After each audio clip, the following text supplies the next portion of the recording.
It's been a beautiful Friday in Santa Cruz, California, and into the evening we go.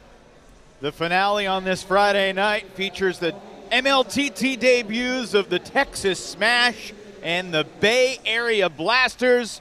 We welcome you once again inside Kaiser Permanente Arena, home of the Santa Cruz Warriors, the G League affiliate of Golden State. But this weekend, it's all Major League table tennis. I'm here with Sean O'Neill, the Olympian, the national champ, the Hall of Famer. That was a Hall of Fame Golden game we just saw from the Portland Paddlers coming from behind. They started down 5-0. They win it 21-19. Exhilarating showcase for the sport. I mean, my heart's still pumping. Tyrese Knight, how he was able to come out at that very end, played so big. Now Texas and the Bay Area. You saw these two rosters and thought what? Wow, the fifth match is, I would pay money. Amy Wong, Lily Jung, they just helped Team USA qualify for the Olympic Games in Paris, and now they're going to have to fight against each other on the other side of the court. Those are two of the top American women. We'll see them probably a couple hours from now, but we start in the singles with David Macbeth and Tao Wen-Zhang. Those are the top two male players from a draft perspective for their respective teams, and these are Texas and the Bay Area squads both trying to make a strong first impression, Sean. And Tao is a former U.S. Open champion. Macbeth out of England should be a very good matchup. Yohan Ribate and the veteran Egyptian Lachine El Sayed in second singles. And in doubles, Macbeth will retake the table with Daryl Sao. Tao Wen-Zhang against Adisha Godwani.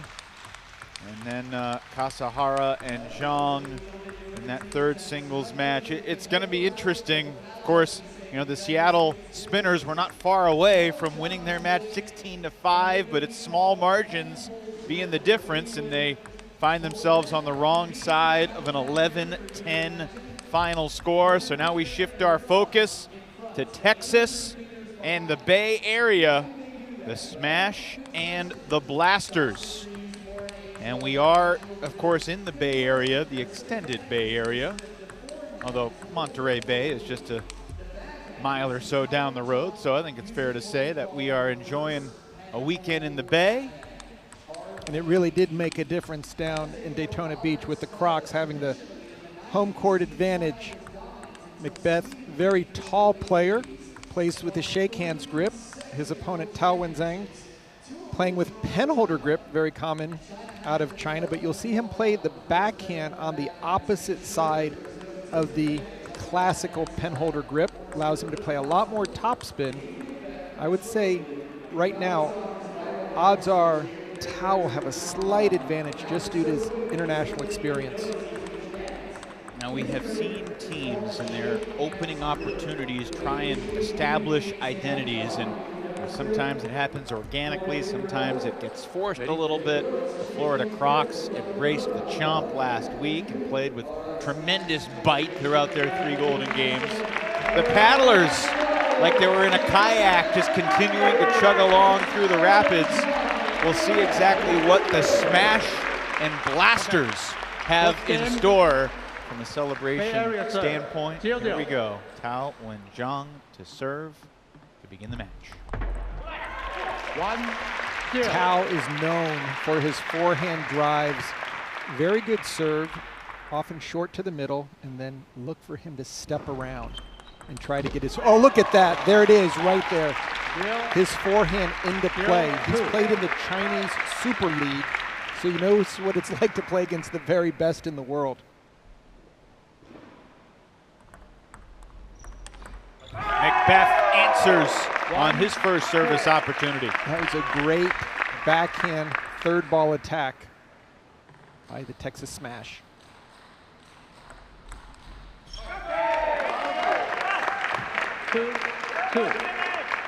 Two all.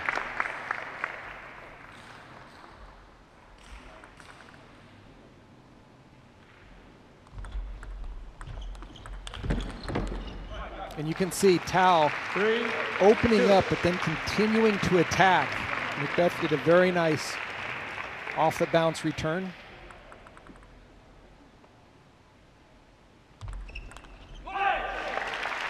All 6 points have gone to the server so far here in the opening game.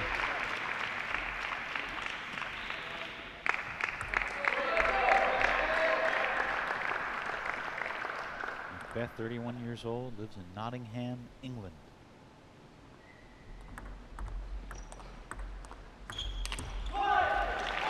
First point for the receiver goes to Taowen Zhang, 29-year-old who lives in Santa Clara. Chinese roots, former U.S. Open singles champ. Very nice serve there by David McBeth. Both players serve with their forehand, but they reverse contact the angle, called a reverse pendulum. And Tao having some difficulty stepping around his backhand.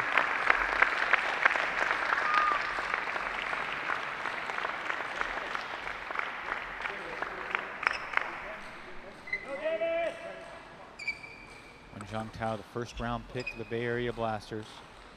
McBeth, second round pick of the Texas Smash.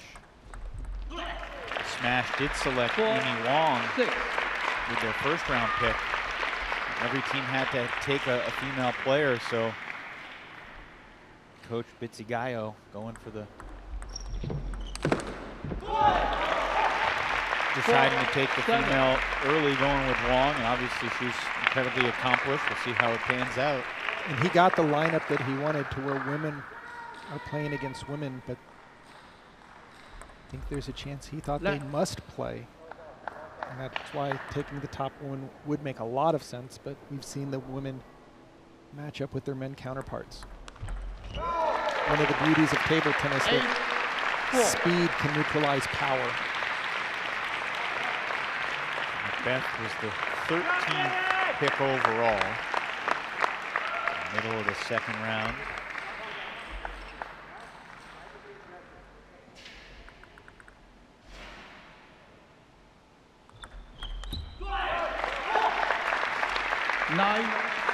Taowen Zhang with a 5-point lead here in game one. And he's just totally controlled the serve and serve return elements of the game. Oh, look at that backhand down the line by Tao. Just took it directly off the bounce. And if you're controlling serve and serve return, that's pretty much everything. Yeah, it's like Wimbledon serve and volley to the open court. He went for a big forehand there that caught the net. 10. Texas looking very strong right now.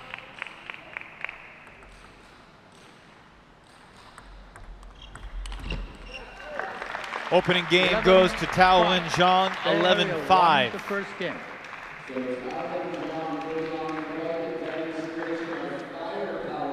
Tao just continuing to control the first three rallies of every point. Nice drop, and McBeth goes long on the forehand.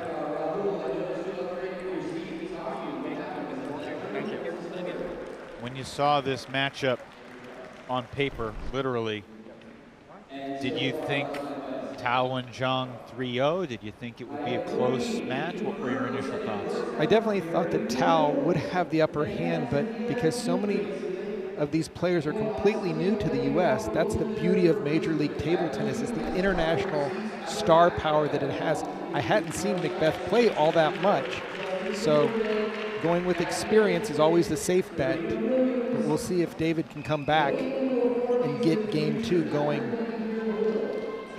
for the Bay Area Blasters, or for the Texas Smash. Sorry. That's your one mistake you're allowed tonight. There's no limit for mistakes that I can make. But McBeth's first backhand loop on the second point of the match, I thought, oh my gosh, if this is what's happening, we're going to be in for a great offensive battle. But Taowen Zhang really controlled the short game and the serves.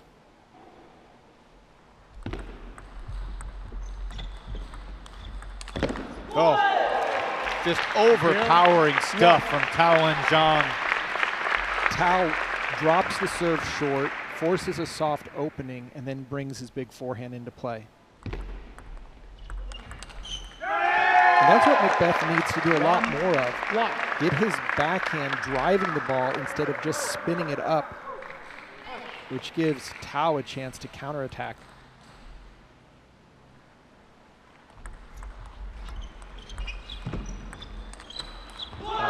so much power. Great footwork by Tao Wen-jong. Feel free to tell me that this is a silly question, if it is. How can McBeth use his size as an advantage? Really, on the short game, he should be in closer to the ball to move it around. Problem is, Tao Wen-jong is so good at playing into that elbow middle area, which is a weakness for all very tall players. McBeth can't force the balls into his wings. It's really difficult. Tao Wen-jong will definitely play into the body, into the middle. A lot of short balls. That's a nice backhand over the table flip by Tao Wen-jong. McBeth with some growing frustration. Outscored 15-6 so far. And there's the backhand that we saw McBeth do in game 1. Great angle, played it down the line. Just right off the bounce. So fluid.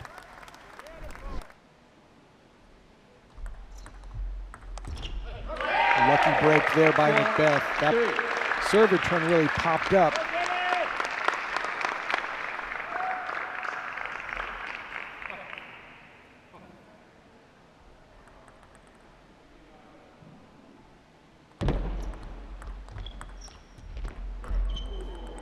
Good break for McBeth there off the net. 2 points in a row to get back within, 3 points in a row rather, to tie it up.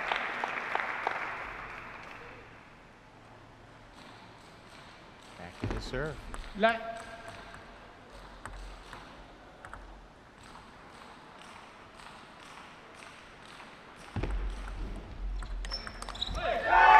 a beautiful backhand opening attack by David McBeth, playing the ball out to Tao Wen-jong's forehand. That's paying great dividends here in game 2. 5 in a row now for the Brit. Would you call a timeout right now? It's a question I probably should have asked you, but I would answer yes. I mean, every game so critical coming into this match. Tao definitely thinking there's a sweep opportunity.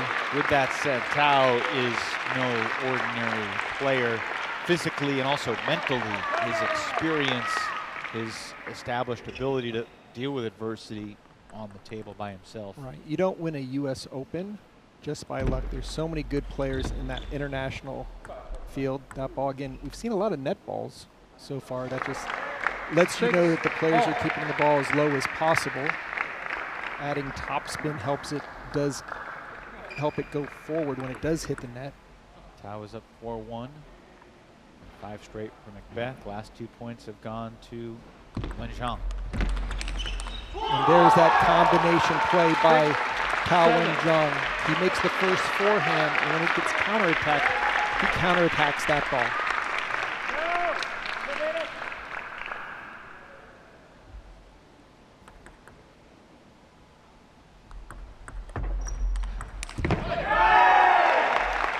It's a big point for McBeth. Snaps the 3-0 run from Wen-jong. 7-all.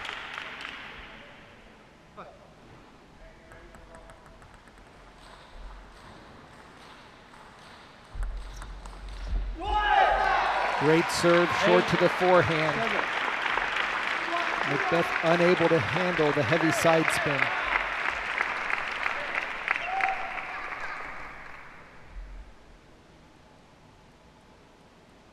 Getting to the business end of this interesting second game.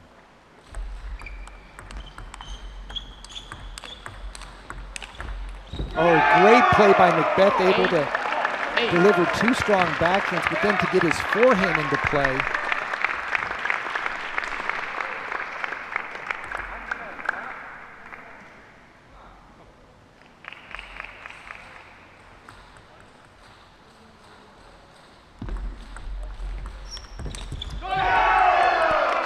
McBeth back in front, 9-8. And he's doing it with his backhand, especially down the line. keeping Tao Wen-jung out of his backhand corner, forcing him to move over to the forehand side.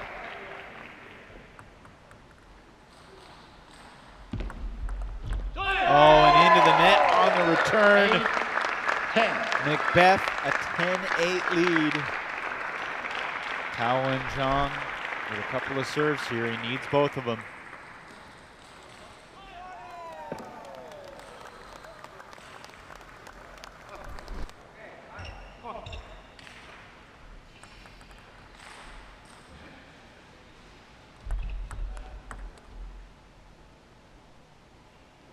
Umpire reminding the player to toss that ball up. Should go up 6 inches.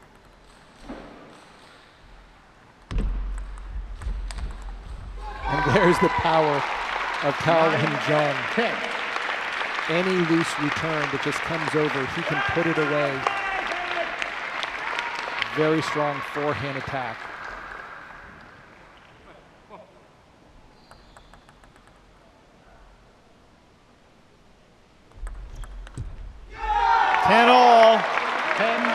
Tao Wen-jung did his job on his serve, and now it's back on McBeth's paddle for Universe Point.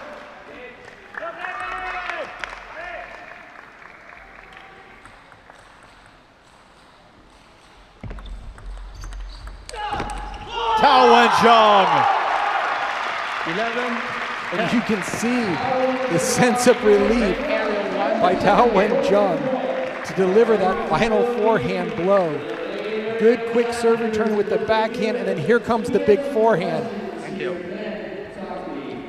Just flexing his muscle with the game on the line. Scores the final 3 points. What a wacky game that was. Wen-jung went up 4-1 and surrendered 5 in a row, then scored 3 straight, and then found himself down 10-8 from there. Just the experience, and you could see the celebration. Now, can he keep that momentum and pull off the sweep, or can McBeth right his ship and at least get the Texas smash on the board? Wily veteran Tao Wen-jung. Just so strong over the table, both on his backhand and forehand side. McBeth, very good backhand play. But Tao Wen-jung making his forehands count when it matters most. If you're McBeth, I mean, Game 3. try to Bay take the Area positive serve. of I 0-0. lost 11-5 and then I lost 11-10. I'm much closer. This game's mine. I think he just has to do everything to win a game, not even worry, be offensive minded, because so far nothing has really worked, even though he's had a big lead. But Tao Wen-jung, such an experienced and smart player.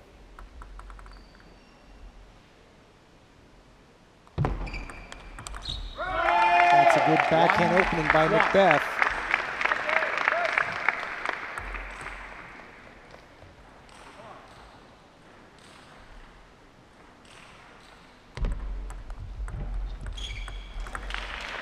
Tao just so much stronger on the short game, able to move the ball around, make sure he doesn't give up any type of loose high ball to McBeth.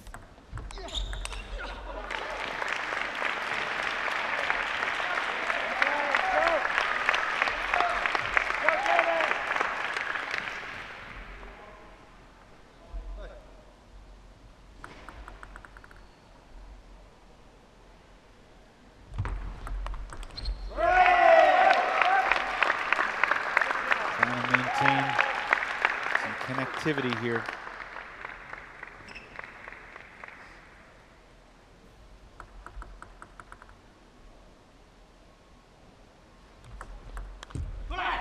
Very good serve by Tao. Right into the middle of the table, not giving McBeth much to work with.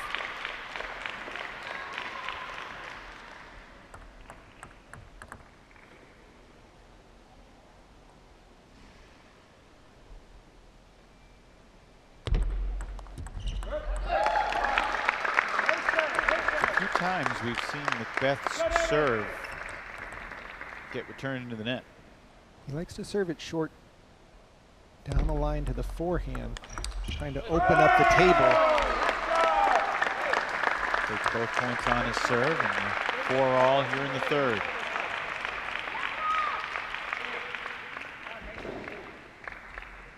Certainly game face on for David Macbeth, trying to salvage a game here. He'd like to have that second backhand back. Very nice over the table backhand, but unable to convert.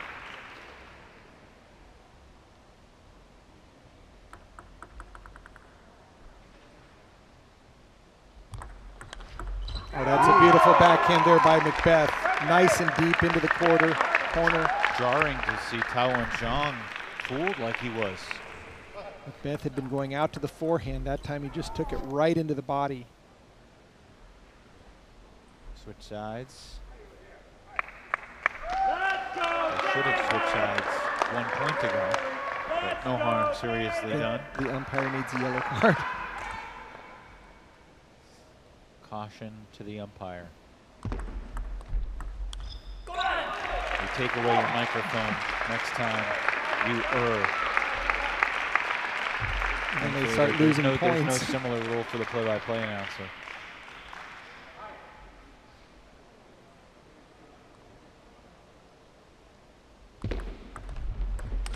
Oh, that's a great serve by Macbeth. Tao Zhang, as he returned it, just popped it up, and that's the height advantage there. Macbeth able to go in over the table and deliver a great forehand finishing shot.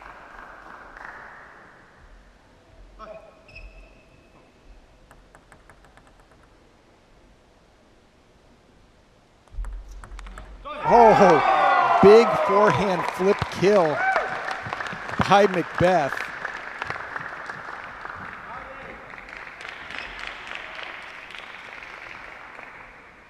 Extreme look of focus right now on Macbeth.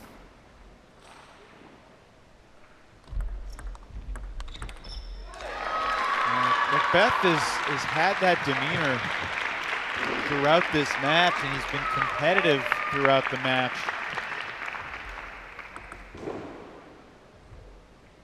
Tao Zhang has just been a little bit better.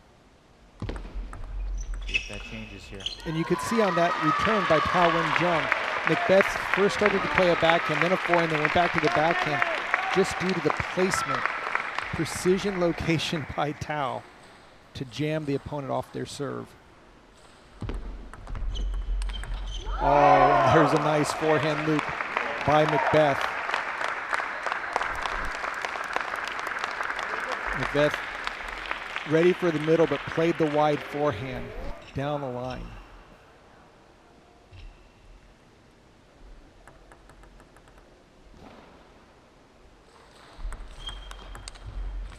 Good return from Macbeth on the serve. He steals another point from Tao Zhang. Macbeth leads 9-8.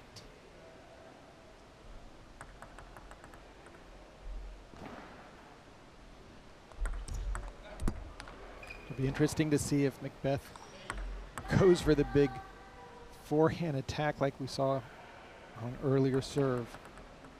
If he just plays safe and positional. Well, he went for the attack, and Tao Zhang was ready for it.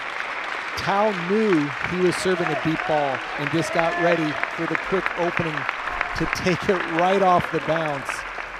My favorite shots, Sean, are the one that just leave you kind of giggling in appreciation.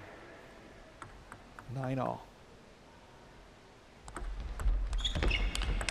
10-9 lead for Macbeth. Big point He had for Team Texas. Yeah, he had a 10-8 lead in game two. Tao Zhang came back, and Macbeth closed this one out right here. 10-all once again between these two first single stars. And no nerves for Tao Zhang. Just takes his time, places it, forces the error, and now 1 point for a sweep.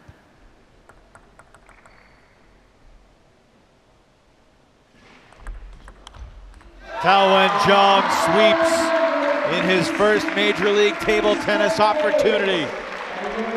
And man, that's a heartbreaker for David Macbeth. He played so tough over these last 2 games and yet just falls short by the slimmest of margins. And again, Tao Wen-jung showing why he was a US Open winner. Nice serve, side spin, top spin. Macbeth goes for the backhand attack and it just goes long.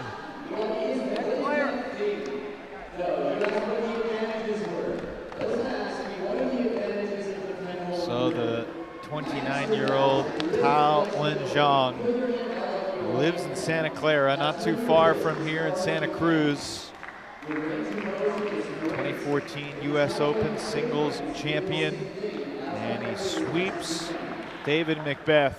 An impressive finish to close out that match, and we are now joined by Tao Wen-jong. Tao, congratulations. Thank you. What was that like competing in Major League table tennis for the first time? Oh, I'm so super nervous before the play match, but when I start the match, I feel, this is my house. This is the Bay Area team.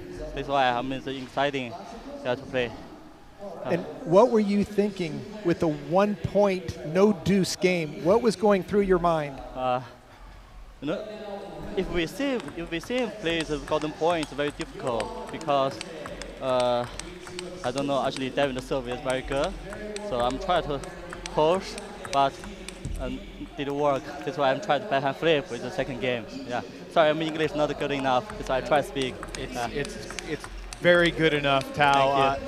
Being a Bay Area resident and playing for the Bay Area Blasters, what did it mean to be drafted by this team and to represent your new hometown? Oh, it's the Bay Area? Yeah. So, because I know we have 2 times in the Bay Area, this time and the second time in the Pleasanton.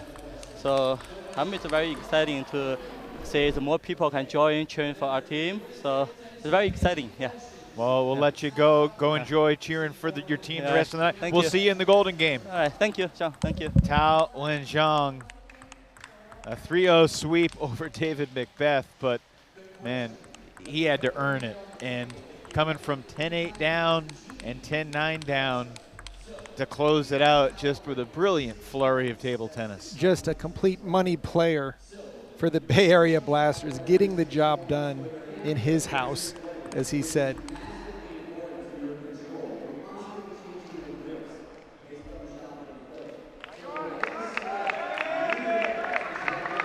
So now we turn the page. Johan Ribete, 21-year-old from Geneva, Switzerland, taking the table for the Texas Smash. And his opponent, 43-year-old Lachine El Sayed, or El Sayed Lachine. El Sayed from Cairo, has been a star for the Egyptian national team for decades. He comes out swinging. A big forehand return from El Sayed Lachine.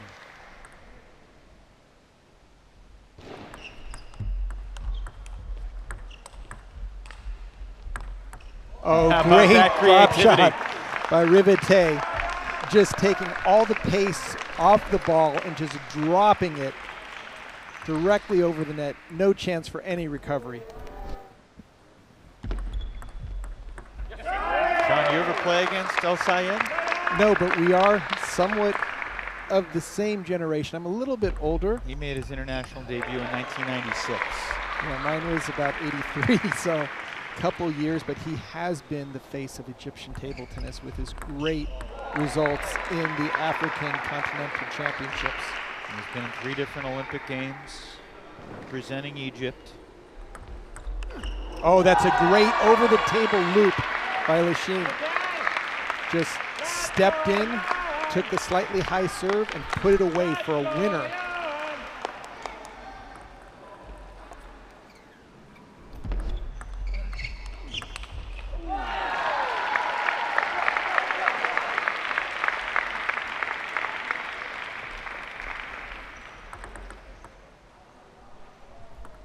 Early lead for the Egyptian.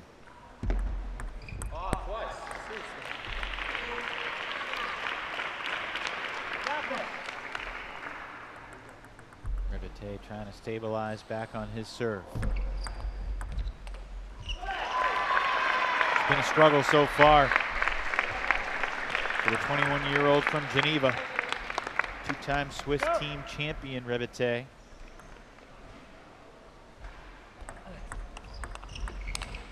Nice combination there that just went long for Lachine. He wants to get his forehand into play on every point if possible. And if you're looking at his racket, what's going on there? He's actually using a new style of shape made by a company called Stiga. It's called a cyber shape, and it just gives you a little bit more sweet spot area. And also when you're playing the short balls low to the table with the angle there, you can get closer to the ball. So as a Stiga player, he's using their new technology. He's got a stop sign for a racket. Exactly.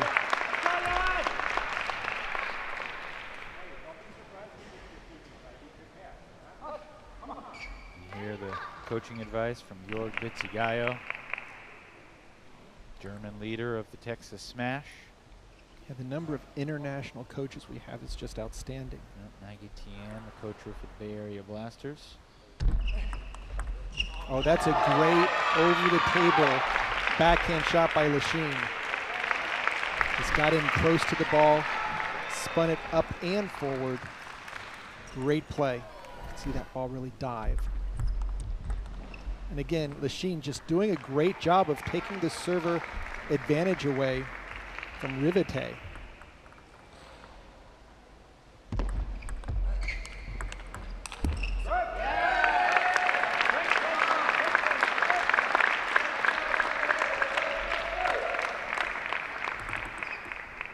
Rivete trying to stay in this opening game. Big forehands, though, have been the story for El Sayed Lachine. Lachine, great job attacking to the middle and then wide out to the forehand.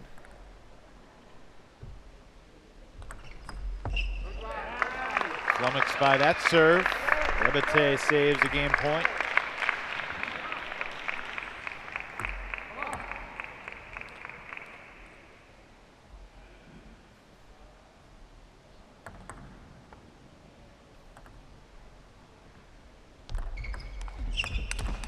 Smart Ribete play. saves another. Really good deep serve, keeping Lachine on his back foot and then just quickly attacking for the winner.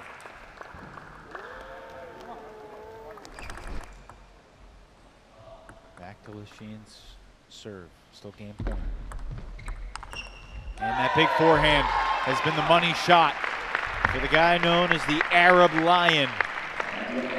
El Sayed Lachine begins his MLTT career with an 11-8 win. Lachine just really dominating the offensive side of the table, moving around, getting his forehand into play, doing a super job of just putting the pressure on the Texas player. Great forehands down the line. Rivete just trying to keep it short, but pops it up a little bit. The Bay Area Blasters looking very strong here in match 2.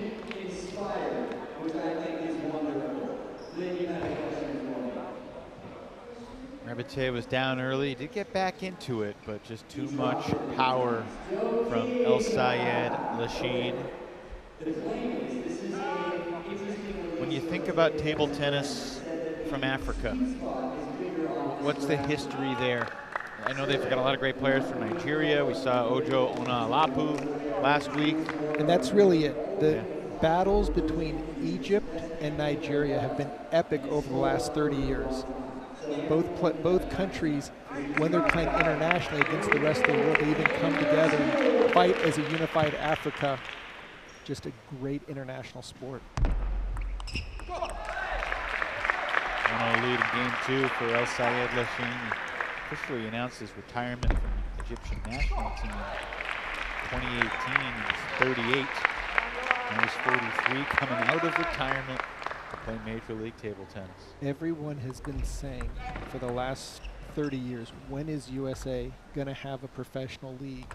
And now that it's occurring, you see a lot of players saying, well, count me in because I want to be part of the success that they know that U.S. can bring to the sport. Oh, look at that backhand by Lachine, right off the bounce. Sean, I'm thrilled to have you in the booth and not trying to kick you out, but did you consider starting to train again to try and compete in the MLTT yourself? The only consideration was maybe to coach because that's about the level of my exercise. But look at Rivette just delivering a bomb from his forehand side. It is so difficult on the body to do what these guys do, training twice a day often, 3 to 4 hours, and then the mental anguish of, oh, again, Rivette showing his backhand prowess.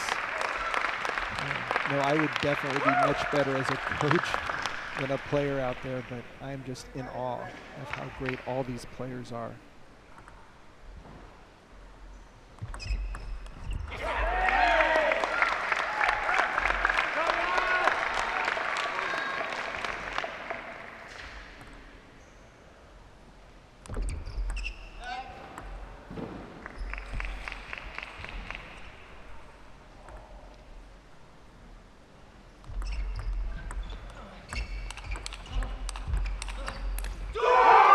Rivette is able to withstand these strong counterattacks by Lachine.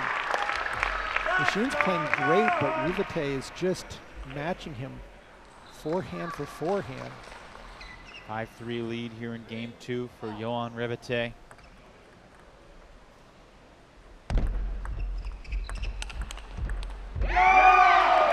It looks like Rivette has kind of gauged in Lachine's forehand. Lachine's making a lot of great forehands, but Rivette's bringing them all back and moving the ball around.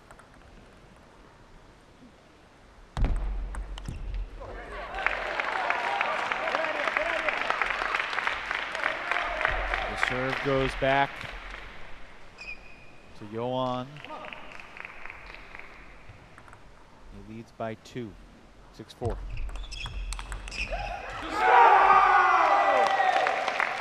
Yohan Rivette just doing a masterful job of mixing up the short serve and the long serve in order to elicit a weak serve return so he can jump on top of it. He just seized control here, Sean. Doing some of the same things that El Sayed did to him in game 1. Yeah, it's almost he went into turbocharge and just kept the attacks, but also when he's defending, he's moving that ball around. He's not just returning it, but he's putting pace on the ball, which really puts Lachine at a disadvantage. Oh, look at that misdirection forehand. We saw that in the first match with Kumar and Shah. Every time they get a high ball, they take it straight down the line.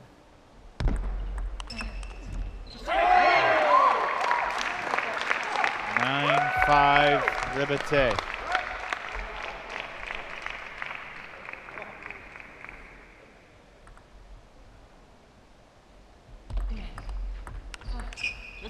Great forehand attack by Rivette. Off of the serve, Lachine tried to keep it short. It went just an inch too long. Made it much easier for the Swiss to attack.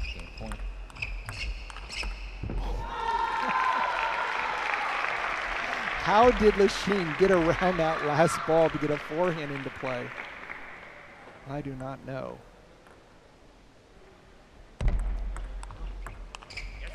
Game goes to the 21-year-old from Geneva, Switzerland. Yohan Rivette has split the first 2. After dropping the opener 11-8, he wins the second 11-6.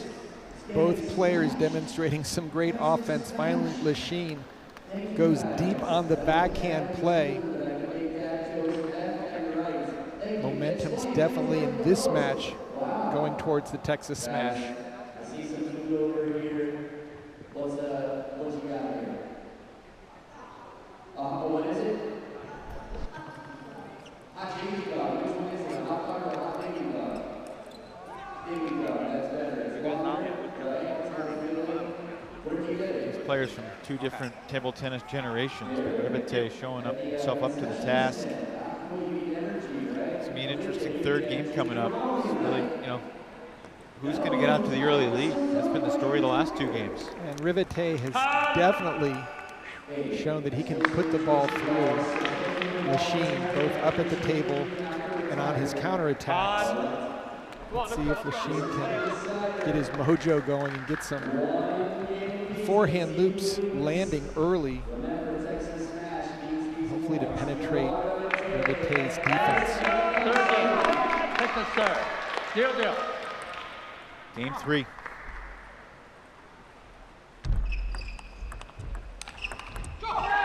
Beautiful step around by Lachine. He knows he needs to get his forehand happening as fast as possible in each one of these points to get an advantage. 2 straight points for the Egyptian on Rivete's serve. He can just split these points on his serve, he'll be in good shape. That's exactly what he's thinking. Nothing risky. Oh, that's a great forehand lift. It was a short ball that barely came off the end of the table, and Lachine able to pick it up and take it out to the wide forehand with heavy topspin. And again, Rivete with the counterattack. We saw that in game 2 all game long. I was just thinking, might we see a timeout for Texas if El Sayed won that last point? I think we would have.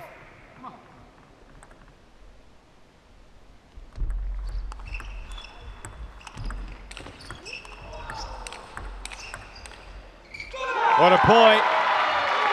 Both players bringing the forehand counter loops, but Lachine, once again, able to direct it down the line. Don't know how he gets that angle to come out of a forehand.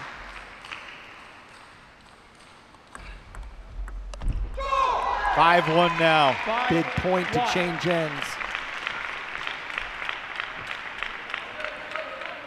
Lachine winning a lot of the quick points. Any big memories from watching El Sayed Lachine in the Olympics? No, just that he's always there playing in 3 games. I mean, that's 12 years of international play plus a number of years to get there. 5-2. You can see with his ball placement how strong he is. Quick backhands, gets the forehand going. And that final one, he tried to go down the line for the winner. Well, that was a big mistake there by Rivete. Tactically or just from an execution standpoint? Execution. The ball was high, didn't come over it at the end, just lifted it off the end. There's topspin, you gotta cover a little bit. You can't just be lifting.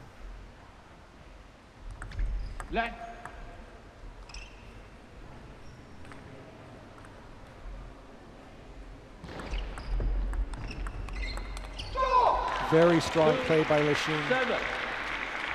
When he's returning serve, you'll see him stand over in his backhand corner really wide in order to show that I'm going to bring a forehand on the serve return. A big mistake there by Rivete.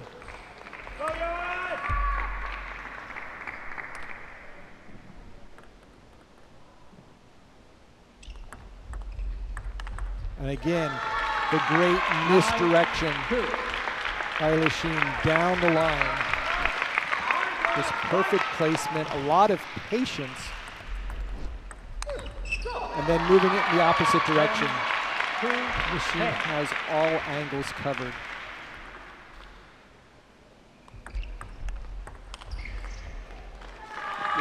El Sayed Lachine collapses in a heap of glory as he takes 2 out of 3 from Yohan Rivete. A dominant 11-2 deciding performance from the Egyptian legend. Speaking of veterans, anyone in the house from Malaysia? Is there anyone in the house from Malaysia? Just a great display of a lot of power and placement, moving the ball around, showing exactly what 3 Olympics means from experience. A nice little celebration for the Blasters. That's 5 of the first 6 points for the Bay Area Blasters. And we're excited to welcome El Sayed Lachine. Congratulations Can you just speak to what this opportunity means to you after the long career you've had in this sport? I like first I would like to thank you very much, and it's an honor for me that can play in Major League in America for first one. So it's good opportunity for me that I can play, and I'm really happy for this. What was going to your mind as you collapsed onto the ground after winning that third game? That I am a Muslim, and this it's called shukr sujud. That means I am thanking Allah for this winning, because I always like to start with winning. Nobody like to lose.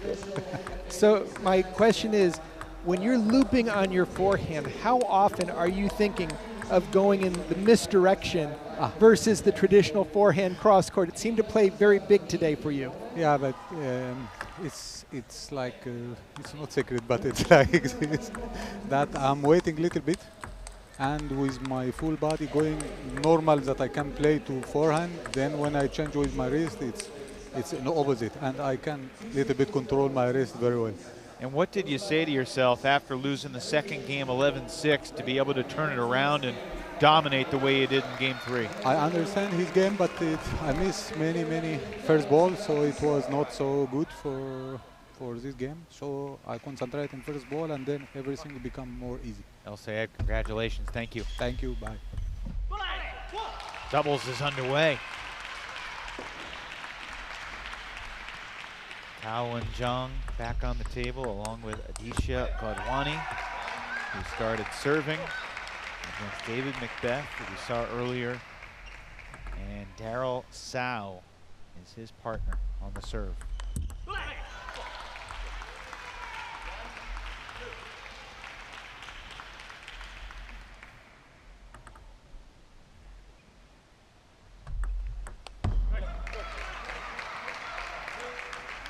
When you look at this matchup on paper, Sean, what are the first thoughts that come to mind about how these doubles teams will go head to head? Well, you've got a really nice mix here for the Blasters with Tao Wen-jung and Audi Gadwani, where you have a young player and an old player, so they can work together off of the kind of the quarterbacking of Tao. Other side with Daryl Sao and Macbeth, they're going to just bring offense. They're going to just be very forceful. Don't know if they'll be able to set each other's up as well as Tao's team from the Blasters. In doubles, you must work as a team. You can't just bring only offense. Service error there from the Blasters, or from the Smash, I should say. Great play by Audi Gadwani. Anytime you can attack the serve, puts a lot of pressure on the opponent. Nice serve by Audi. Good job keeping it short and low. It's always nicer when your partner is Tao Wen-jung and he can just put the ball away. And that time, his short return catches the net.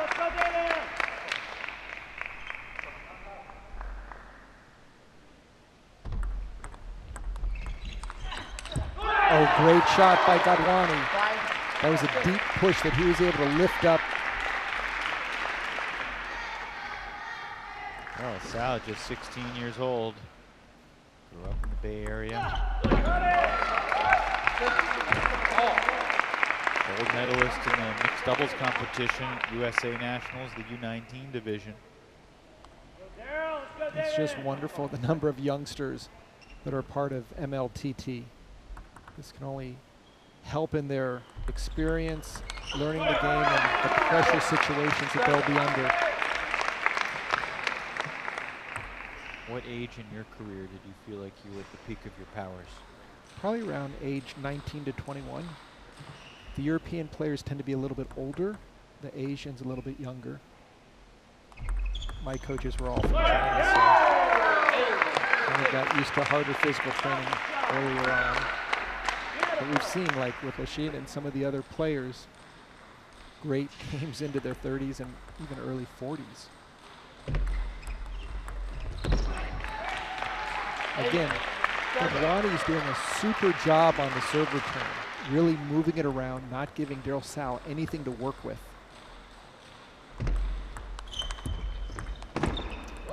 unlucky Tough break miss. for the Blasters. Through 16 points. A 9-7 lead for the Smash. Bay Area serves.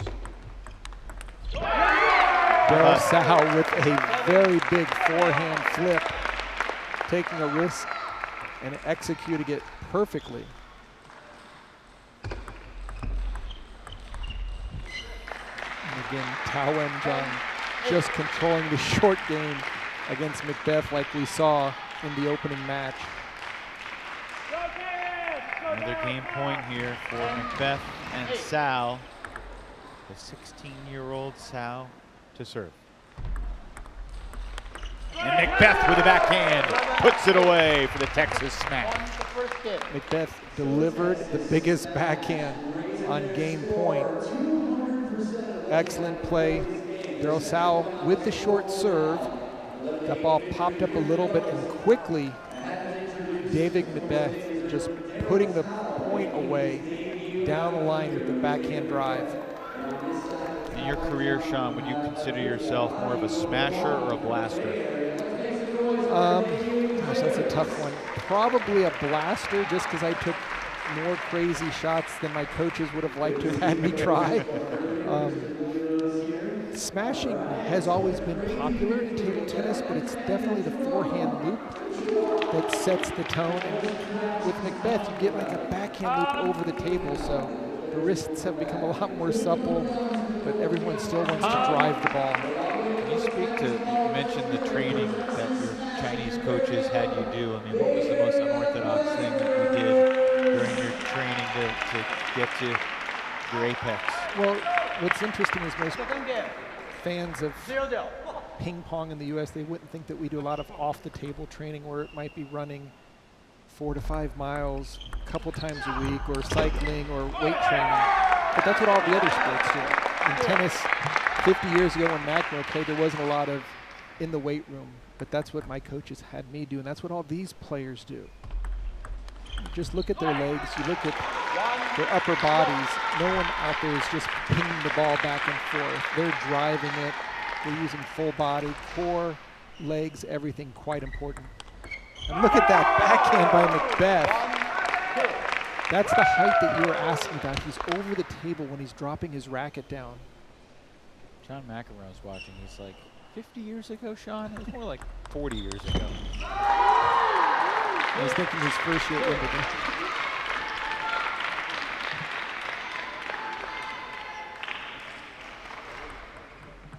Two all. Daryl Sal doing an excellent job getting the offense going.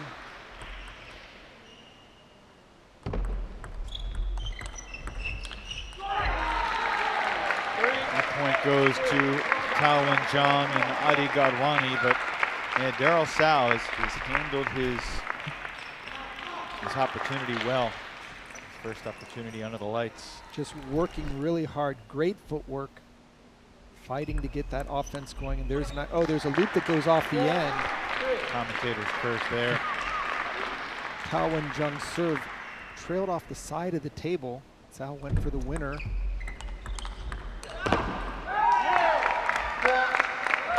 Tao not happy with that last forehand that went long.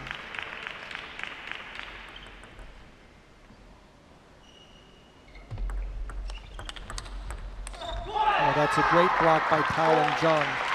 Adi Gadwani started the action with a nice backhand serve return, got counterattacked, and Tao Wen-jung just kept it into play.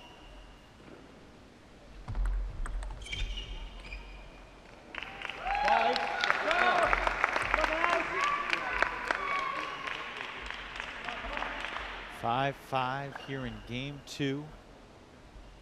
Middle game of this doubles battle. Middle of this long match.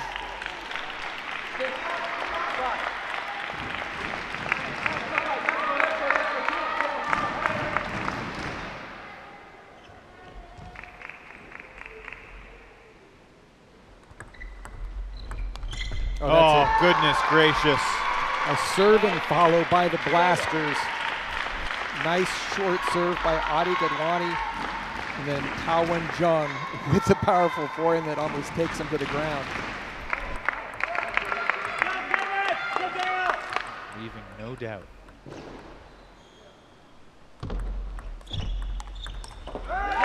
Nice opening by Daryl Sal. Whoever can make that first attack gets a huge advantage in doubles.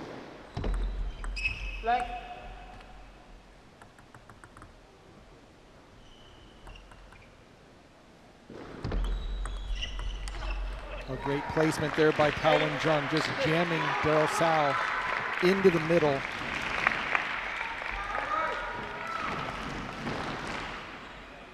Table 5 feet wide, 9 feet long, 2.5 feet off the ground. Table needed to be 11 feet long for that looper to find the table for Macbeth. And the Blasters looking very good here in game 2. Excellent service spin change by Tao Wen-jung.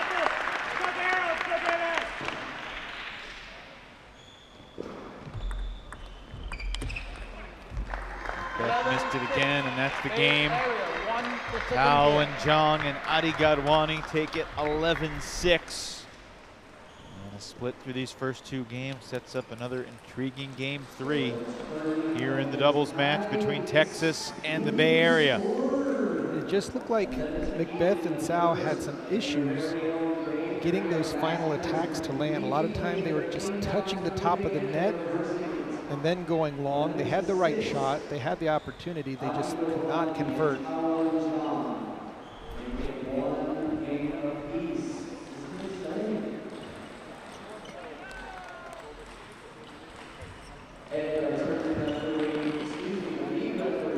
It's a great play by Tao Wen-jung to counterattack with the penhold grip.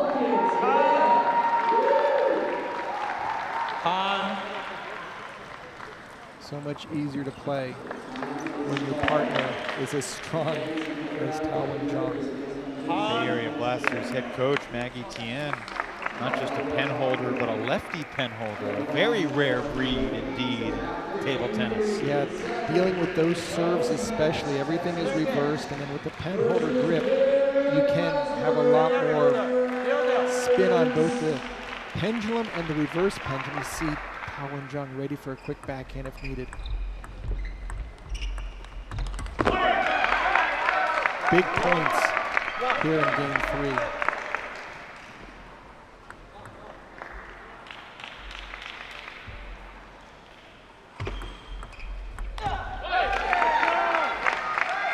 Lead for Macbeth and Sal on the Blasters serves.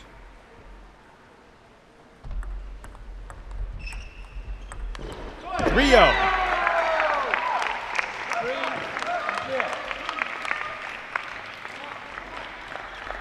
They will change it 5 here in the final game. The order will change as well.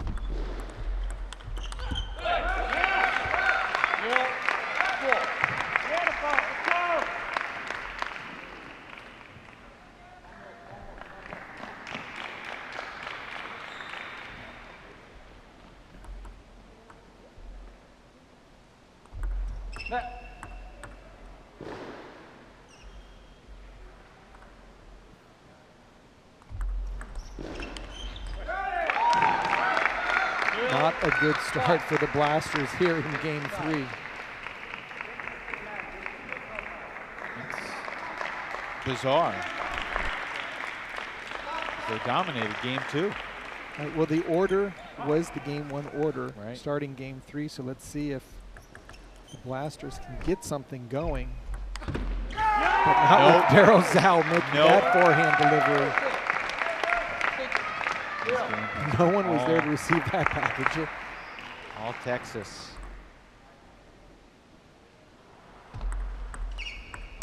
And Macbeth showing his forehand power to match his partner's Daryl Sal's.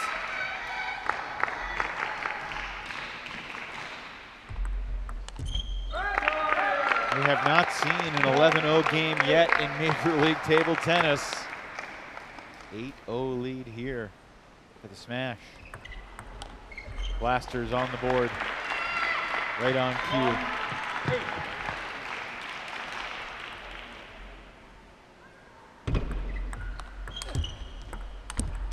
Into the net goes Sal.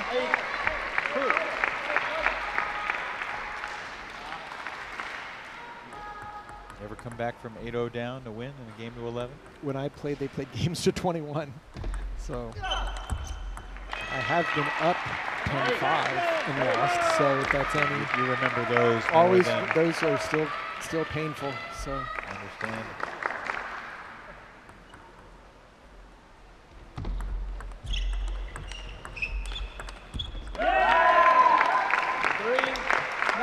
Beth and Sal 2 points away from taking 2 out of 3 here in doubles for the smash.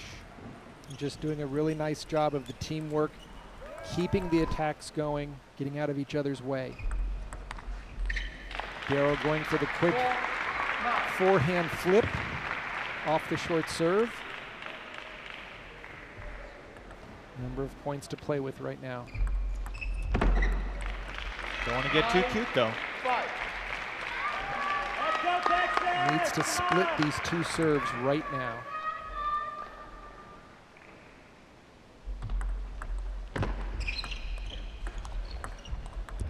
Smart play by Darrow Sao, just getting that control opening in with Adi Gadwadi off the table. Very difficult to block that ball.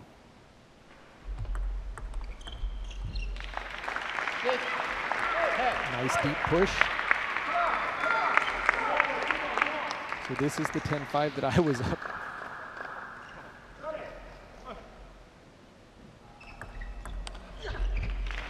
And 7 now.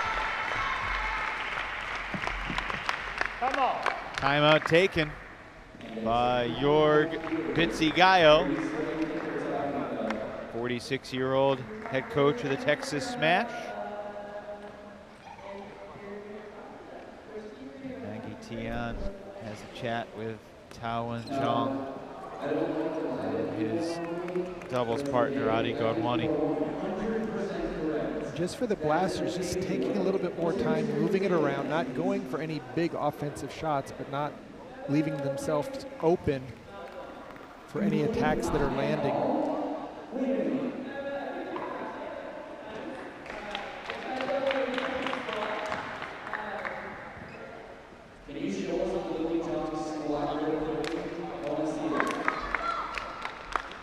When I say Texas, you say smash!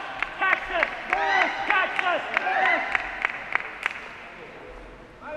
Smash just need 1 point to make it 2 out of 3 here in doubles. Trying to get back into this match after trailing 5-1. Godwani serves. Tao Zhang fights off a third game point from the smash. And Tao will be returning the serves right now, which in doubles, you know where the serve's going. It's going cross court, right side to right side. Let's see if Darrow Sao can, actually it's Macbeth serving. Let's see if Tao Wen-jung is able to control that first return. Well, we saw Tao Wen-jung come from behind multiple times in singles against David Macbeth. And from 10-5 down and from 8-0 down. This game is now 10-9. Macbeth has to do it here. It's 10-all! Great backhand loop by Adi Gadwani after set up by Tao Wen-jung. 1 point for the match.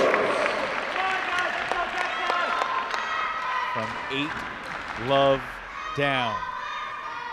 Double game point.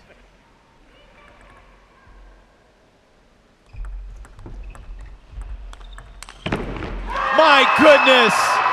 What a comeback! Tao Wen-jung and Adi Gadwani close 11-2 to win 11-10. What a series of attacks by the Blasters. Gadwani with a nice short return. Tao Wen-jung takes Macbeth's opening loop and just reroutes it for the victory. Remarkable resilience from the Bay Area Blasters doubles team of Tao Wen-zhang and Adi Godwani.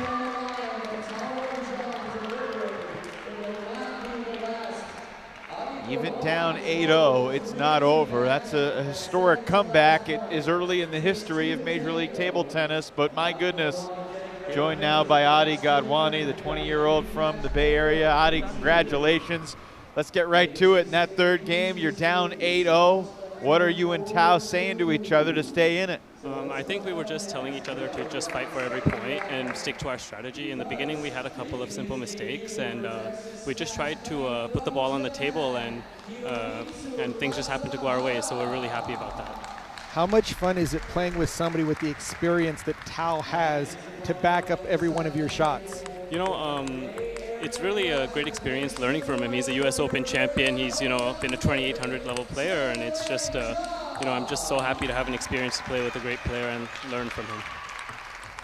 I mean, what was the energy like during the timeout as you heard the Texas Smash chants going? The Bay Area Blasters, though, the hometown team, and you guys prevail. It's a great atmosphere, and we love it. And playing in the Bay Area, being the Bay Area team, is just a great feeling. And I mean, during the timeout, I think we were just trying to just forget about the score and just play one by one. Congratulations on getting that win from 8-0 down. Adi Godwani, thanks for joining us. Thank you. What a match. So they take 2 out of 3. I mean, that's the definition of seizing victory from the jaws of defeat, from 8-0 down and 10-5 down. I told you, I know what it feels like to be up 10-5 and have the opponents take 7 in a row. In Major League Table Tennis, you only need to take 6 with that 10-10 final point. So we'll see how long that stands. And that's the largest comeback in a single game in the limited MLTT history. Back to singles we go. Opening point for Hiromitsu Kasahara. Tianrui Zhang with an emphatic answer. 1 apiece.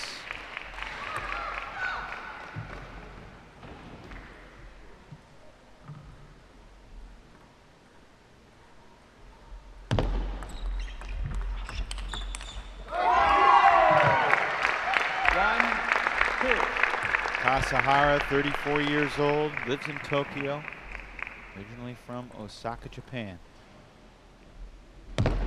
Next.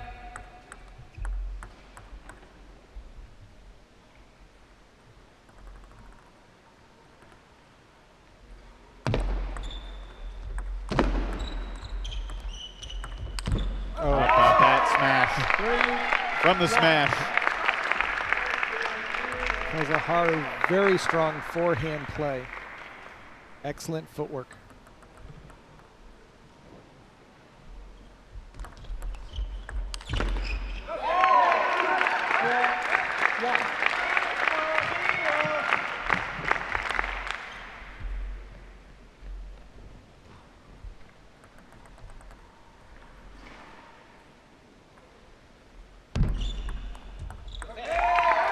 Lead for Kasahara.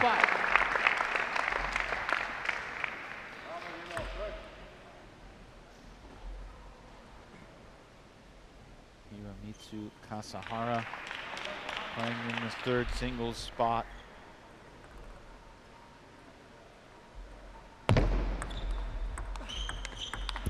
Kasahara, a third-round draft pick for Texas.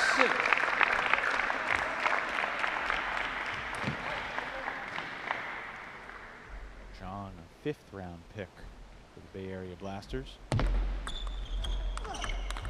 That's a great loop by John. Very strong forehand.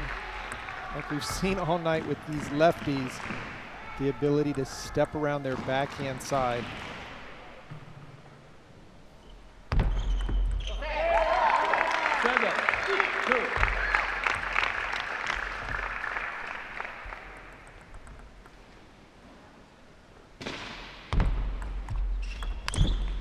Oh, that's an unfortunate mistake there by Kasahara.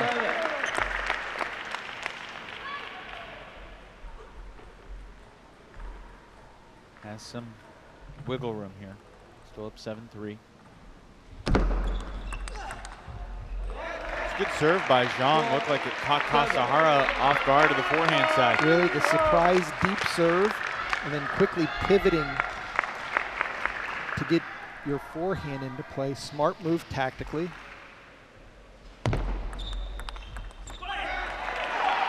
All of a sudden, 7-2 to 7-5. Zhang from the Blasters plays with a pimpled out surface on his backhand side, so a lot of his backhands will be quick off the bounce. Not a lot of topspin, but a quick, that's a nice combination there with the quick backhand and a quick, even faster forehand loop. Zhang has flipped the switch here. It's 4 in a row now for the Bay Area Blasters. Another lefty. Oh, and he goes for the backhand pick hit. Just going for broke. The heat check right there. Warriors Arena. I see plenty of heat checks in these parts. Oh, great footwork there by Tianwei Zhang. Just moving around, keeping the forehand into play, playing out wide. Kasahara's like, what do I need to do to stop Zhang's forehand?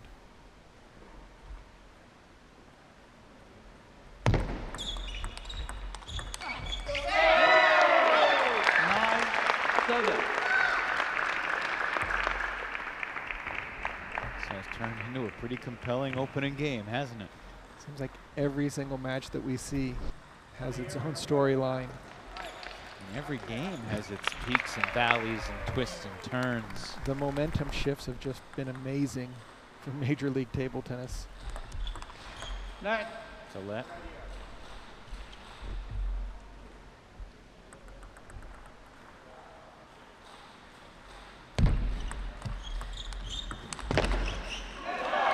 Great counterattack by Zhang of the Blasters.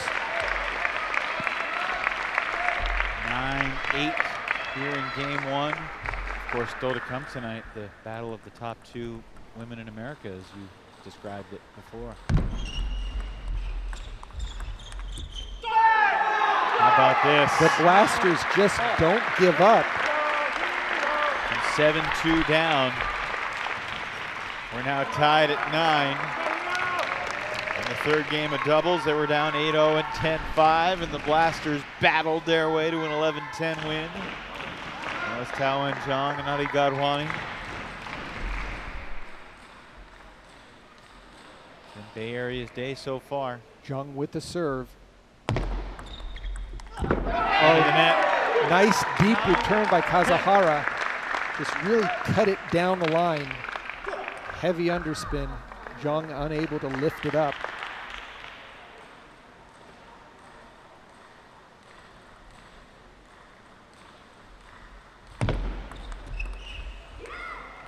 That's game. So Zhang fights back to 9-all, but it's Kasahara that finishes at closing time. Take it 11-9.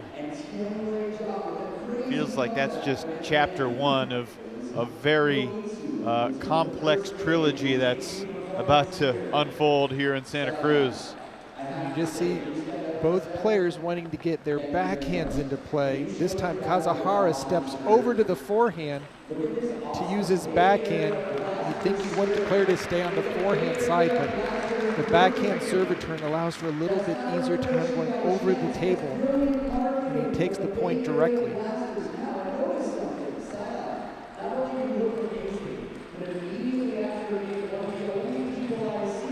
Both coaches explaining to their players where to return these balls, especially to that elbow area.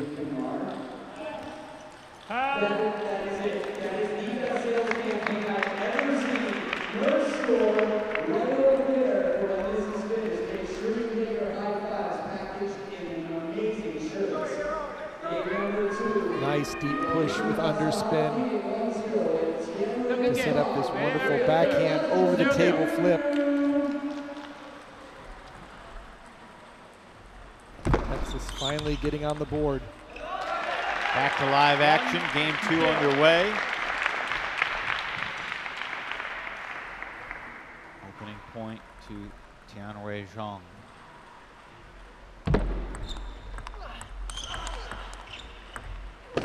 Oh, big mistake there by Zhang.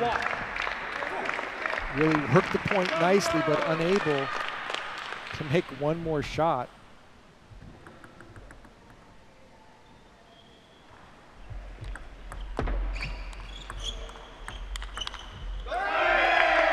Good response from Kasahara. And it's really the equipment that Zhang has with the pimpled out surface. He needs to stay close to the table. You can see when he goes in to play that backhand, he's just really playing in a defensive mode. Kasahara has weapons on both sides with the smooth rubber. Mitsu feels like he gave one away there. A little sheepish smile after the miss. 2-all. Nice deep serve there by Zhang.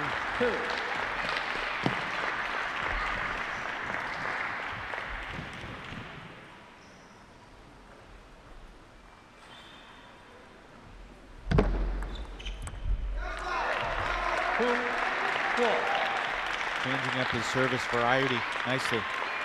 Really mixing the spin, mixing the placement.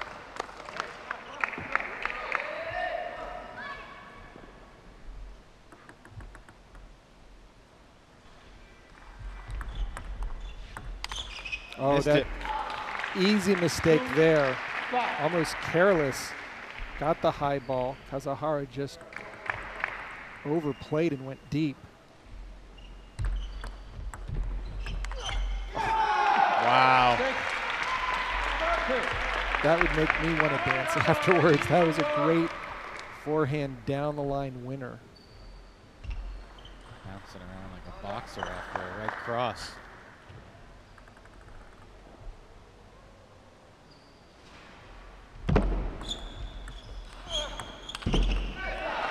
Again, very smart opening by Zhang of the Blasters.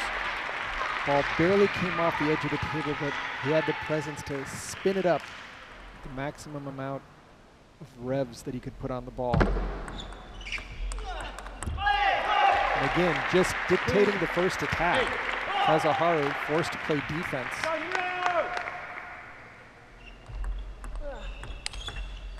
Caught the back edge. That backhand is lethal. Work still to do though here for Kasahara.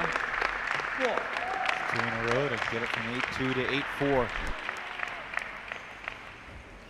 Really heavy underspin serve, but look at the backhand. That ball just jumps when it hits the table. Serve goes back to Zhang.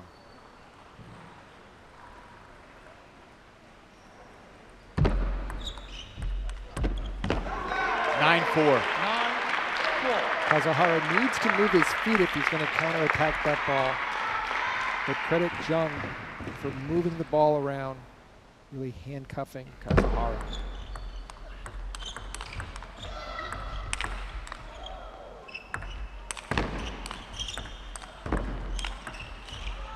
Unbelievable point. Hiromitsu Kasahara defends and then attacks. From the backcourt, just bringing the forehand and then just whipping it through, looking up like, hey, that's how I play. We can win these 2 points on a serve here, who knows? It's been the night of the comeback so far, Sean. I mean, and that was an easy point winner for Kasahara. Timeout taken by the Bay Area Blasters. It's a 4-1 run from Kasahara after trailing 8-2. And in terms of the comebacks of the night, of course, we got to go back to the Golden Game in the last match between Seattle and Portland. Seattle had a 10-5 lead in the overall team match, which gave them a 5-0 lead starting the Golden Game, but that lead vanished immediately. And a 21-19 win in that Golden game for the Portland Paddlers, coming from behind. You know, the team that had the lead going into the Golden game won the first 5 Golden games. That's now 2 straight comebacks we've seen. Florida started a point down in their finale last Sunday in Daytona Beach, came back to win it with their coach Frank Arias, and obviously the Paddlers with the biggest Golden game comeback possible. Yeah, Coach Lilarus, I'm thinking he's still pinching himself after that monster comeback with Rachel Sung. How about this? Even after the timeout, an immediate victory for Kasahara. And he's now within 2.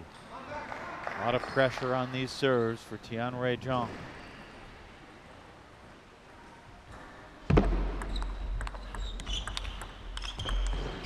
And it's 9-8 now.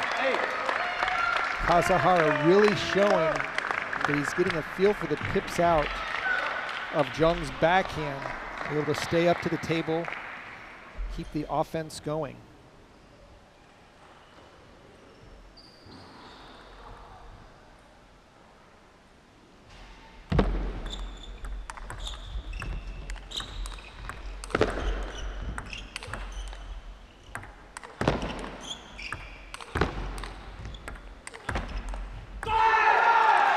Good battle, and Zhang just kept on swinging, kept it on the table, and let his opponent eventually make the mistake. And just added a little bit more side spin on that final ball, broke away from Kasahara, unable to lift it up to get to game point. Has not been the easiest straight line route to game point, but here we are for Zhang. And he takes it 11-8. 11-8. No ordinary 11-8 game right there, but we are even 1 game apiece in this 3rd singles match as the Bay Area clinches a lead going into the Golden game by getting their 8th point so far tonight. They're hoping just to keep adding to it, but here game 3, just a back and forth seesaw battle with Kasahara and Zhang. Right now, Zhang feeling positivity as he gets his A game going. Kasahara playing a little bit off the table, but bringing some really fantastic shots into action. I'm sure you've heard the term Pac-12 after dark. This is MLTT After Dark as we say good morning to those folks watching back on the East Coast. Still have some much anticipated matchups here tonight. None more so than Amy Wong versus Lily Wong. Lily Zhang. Lily Zhang, excuse me. Game 3, Gilbert. The first game 3 between Tianwei Zhang and Hiromitsu Kasahara. Oh, great play by Kasahara. Just a super point for Zhang to stay in it, just fighting to get his backhand into play.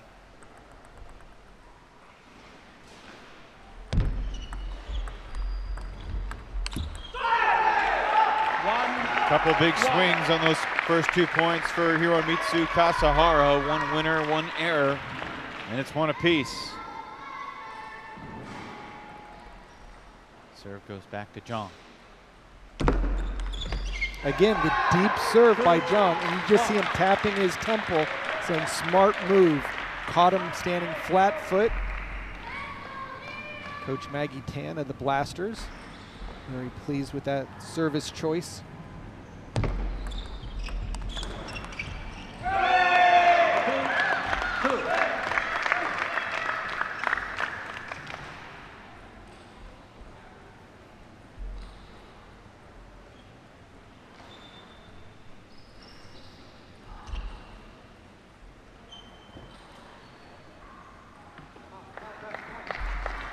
Players only allowed to go to the towel every 6 points, however, if you can show the umpire You've got a wet spot on your blade, on your racket or paddle.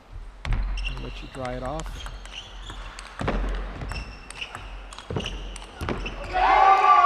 Tremendous hitting both ways. Both players demonstrating their great forehand attacks.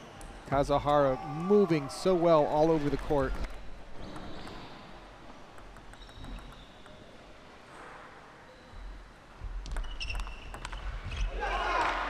Three. 3-3 here in game 3 of the third singles match on this Friday night.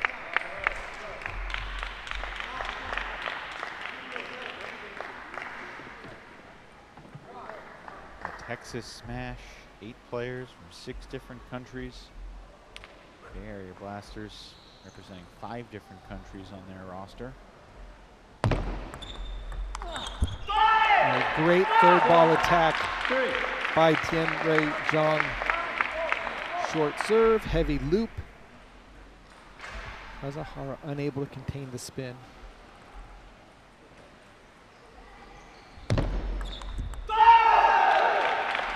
Two straight for Zhang. He's got a 5-3 lead. It's actually 3 straight. He trailed 3-2. Just going to ask you, like, what do you think is going to decide this third game? It's been so close. Each player's had their moments. It just seems like Zhang is making better decisions right now. It's not how big your shots are. It's if you can land them and put them into play.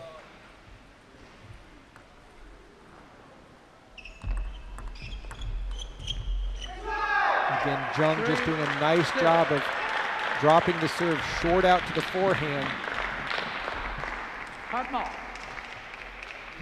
Timeout taken by the Texas Smash. It's their final timeout before the Golden Game. 4 straight points for Tianwei Zhang. The epic and intense Golden Game. Now, raise your hand if you're here for the last Golden Game. Why is everybody so shy in the Bay Area? Okay, good. Thank you guys. Represent. He's turned the tide here in this third game. Opened up a 6-3 lead.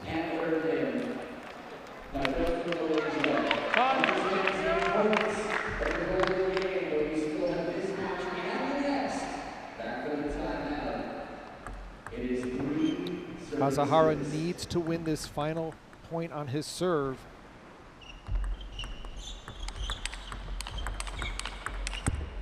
Excellent play, both players attacking the ball.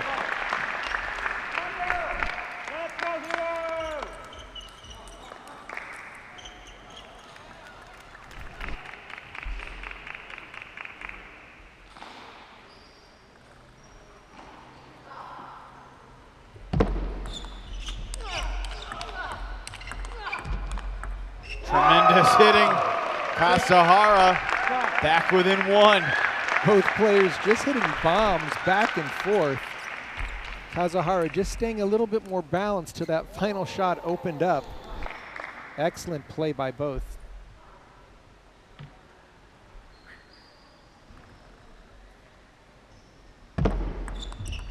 Again, these short points are going towards the Blasters each time.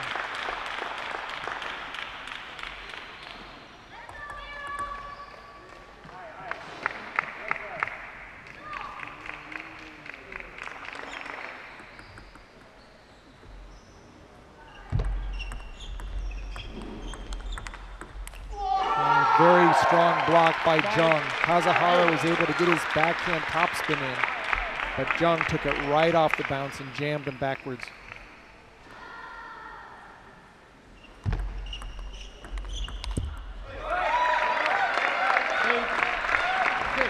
8-6 now as the serve goes back to Zhang.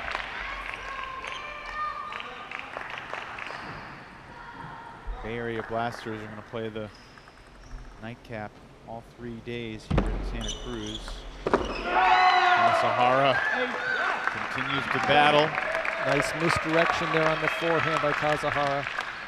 Just taking his time, re-looping it down the line to the open court on the forehand.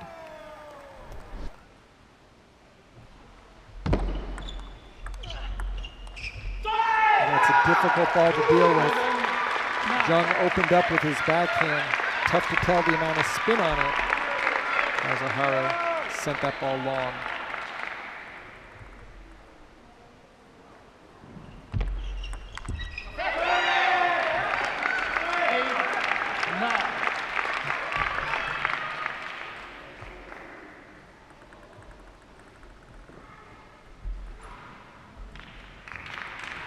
Serve for Kasahara, looking to tie it up at 9. 9-all. What else would it be? 10-all. 11-10.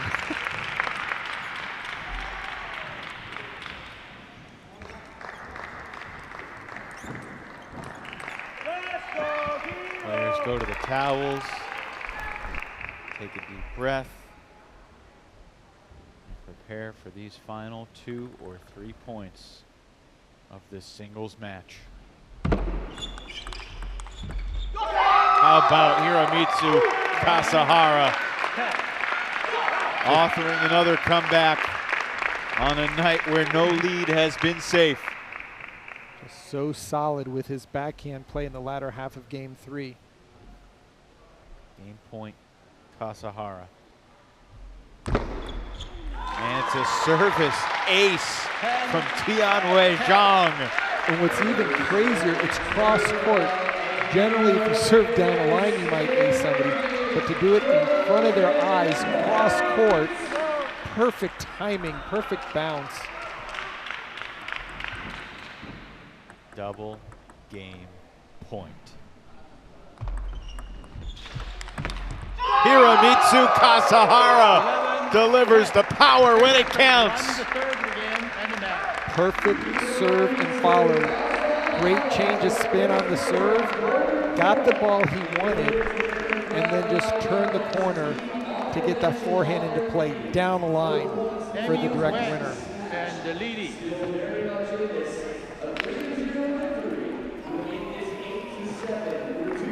And that's really big for the Texas Smash. You know, this could have gotten away from them here, and now it puts Amy Wong in a position to maybe take 2 out of 3. A sweep would make it just a 1-point game going into the Golden Game. But this is the singles match that you've been waiting for. We'll talk about it in a second. First, we're going to chat with Hiromitsu Kasahara. Congratulations, that was intense. Back and forth, kind of a roller coaster of a match. What was it like to play? Thank you. I speak English little, so I little understand your English. What was it like playing that match, and how did you get the win? My soul. Was it difficult playing against his pimpled out rubber on the backhand side? Pimple rubber, no problem, but his service so difficult. Receive 3 sets always no can't look spin. You're fine. What does it feel like to be a part of Major League Table Tennis here on the West Coast? I want come here to play table tennis. So first season Major League Table Tennis I joined. So I happy. Excellent. We'll see you in the Golden Game in just a little bit. Congratulations. Thank you. Hiromitsu Kasahara, the 34-year-old from Japan, gets the job done. And I mean, if you could ask John O'Neill, I think he'd say this is the main event that you've been looking forward to all night long. Wong versus Zhang. Repeat of a previous U.S. Women's National title, plus a U.S. Open championship match, which came down to 11-9 in the 7th match. Break down their games for us. Amy Wong, Pan Am singles champion from last week, helping Team USA get to Paris in the Olympics against Lily Zhang, who plays with a very strong backhand, but she also was on the team that helped Team USA beat the Brazilians in order to go to Paris. Styles slightly different. Amy a little faster, Lily a little safer. You're gonna watch Amy go for loops over the table at every opportunity. Lily wants to control the rally, get it out of Amy's backhand and over the table forehand. 1-1. The 2022 U.S. Open final where Amy defeated Lily 4-3 in the final. And there's that powerful forehand combination by Amy Wong. Great technique, super timing. Amy takes a lot of balls right off the bounce, not giving her opponent a chance to breathe. You'll see right off the bounce. Lily made a nice opening, but Amy takes it before it reaches its peak and just resends it over.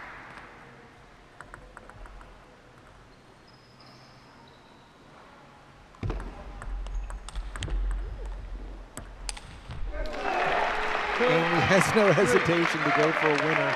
See a little smile like, what was that? One thing I noticed about Lily, she throws the ball not kind of upwards, but also backwards. There's a little bit of a, these ladies take everything right off the bounce. Timing is just amazing. This is so fast.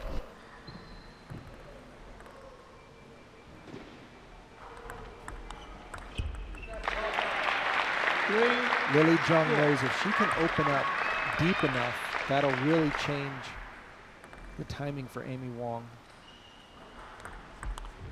And Amy at the same time loves to serve deep to Lily. Usually it'll force a softer opening that she can jump on with her loop off the bounce.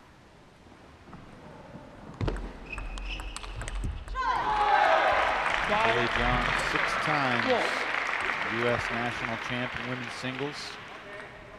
Still just 27 years old. Started playing 20 years ago at age 7. Made the national team when she was 12. And has really been the face of women's table tennis for Team USA ever since. Remember the U.S. Olympic team 2012, 2016, and 2021. Great forehand play by Amy Wong.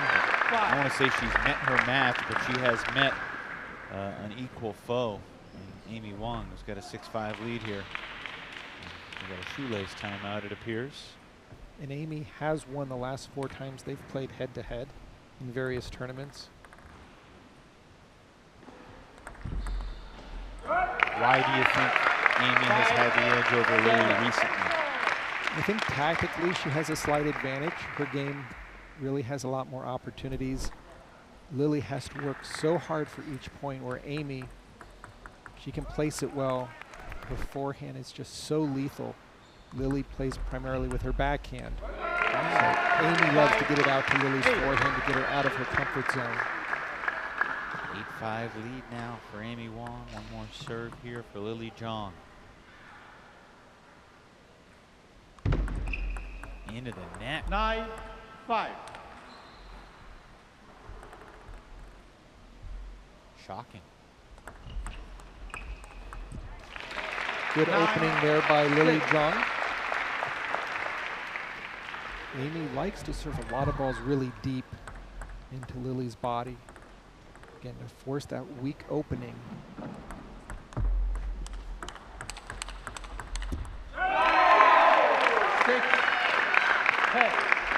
And really, Evan, if it comes down to this backhand-to-backhand exchange play, Amy has so much more spin on her ball.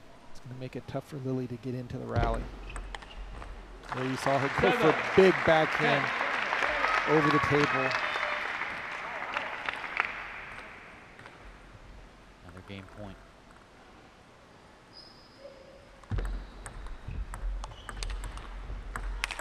How about that? Amy Wong, the UCLA sophomore, gets it done in game 1 against Lily Zhang. And Amy does just a great job moving the ball around, playing her backhand, and then just a powerful forehand smash that no way is going to get returned.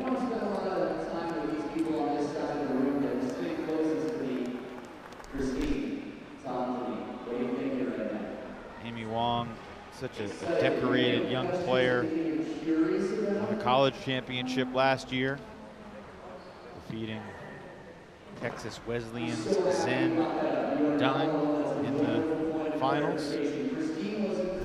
Everything that Amy Wong has touched over the last 2 to 3 years has been golden for her, just the result of a ton of hard work. Missed out on the Tokyo Olympics, which was really what she wanted to participate in, but since that disappointment has really turned on the afterburners and sent messages to the entire women's field. Asked to describe her style, she says, quote, "I'm the most relaxed, loose player, able to hit bombs from any position." That's a great description, and I would hate to have to play against her, as she'll go for everything at any time, regardless of the score. No hesitation.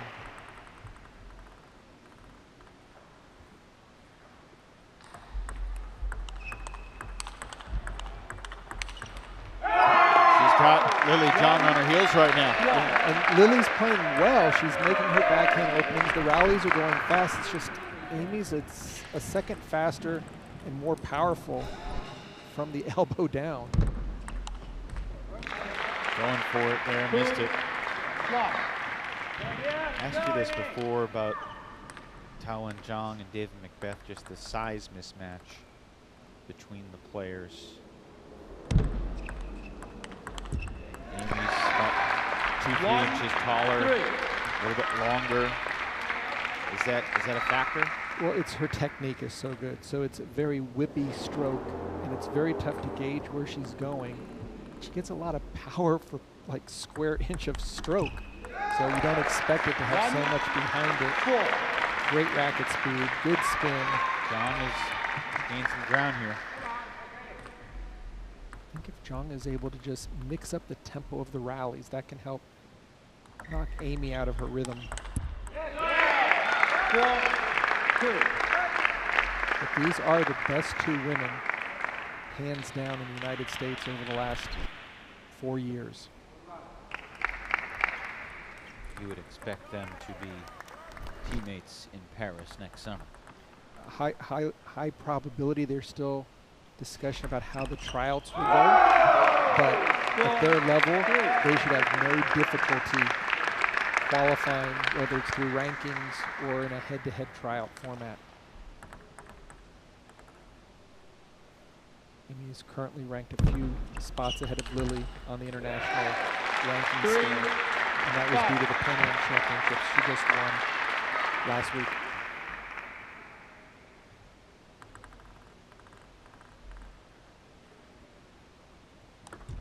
Light.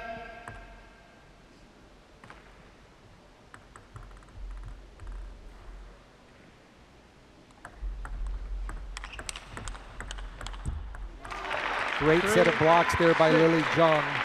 Amy got the ball she was looking for, but Lily stayed up at the table and kept the pressure on.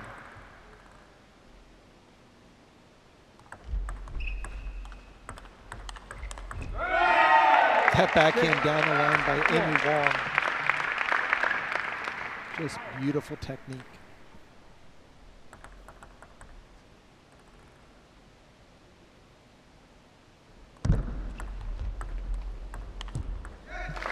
Seven-4 lead now for Lily Zhang.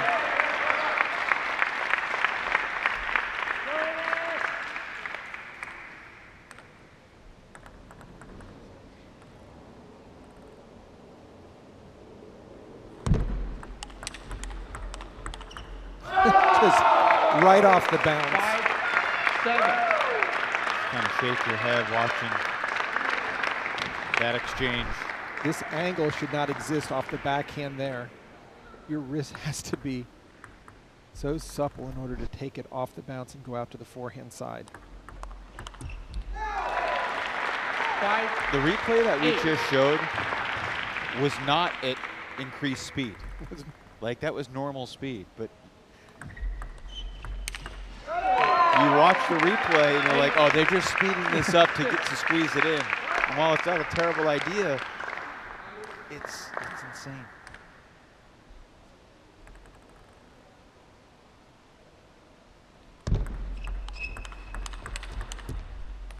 Just at the top of the tape. Zhang 2 points away from evening up this 4th singles match at a game apiece.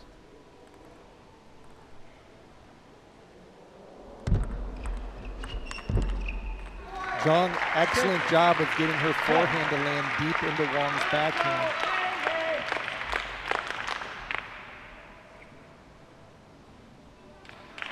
And to what you said, Zhang has done a nice job mixing up a little more variety in this game. Once Amy gets her rhythm, it's all over. But this time, Lily Zhang really getting the job done, mixing it up, and forcing a 1-1 going into game 3. Yeah, pretty convincing performance down the stretch there.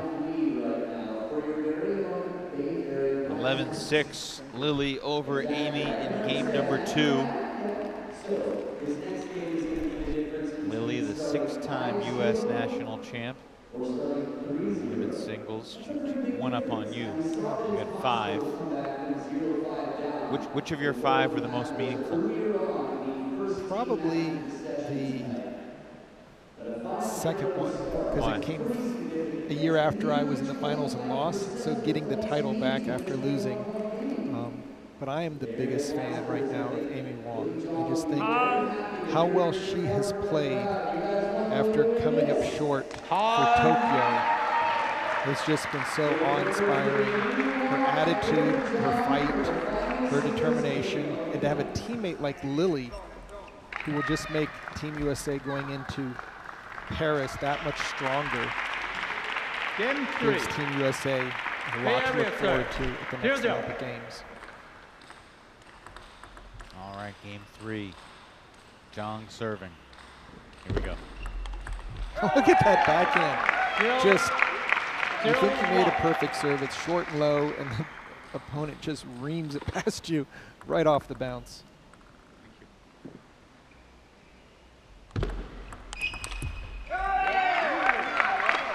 There used to be a server advantage, but when you're playing Amy Wong, that just gets thrown out the door.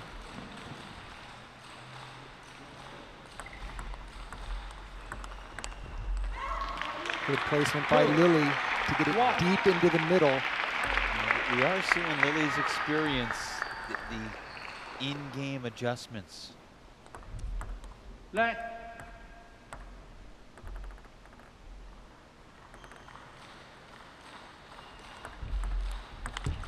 Good play by Lily.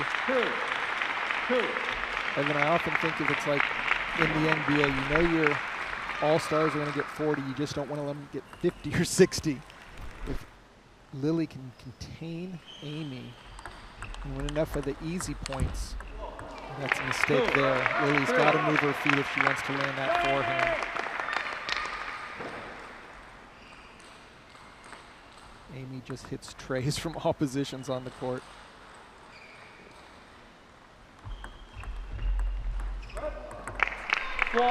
Two unforced errors by Lily. First that forehand she needed to step around, and now a backhand over the table. Amy with the serve.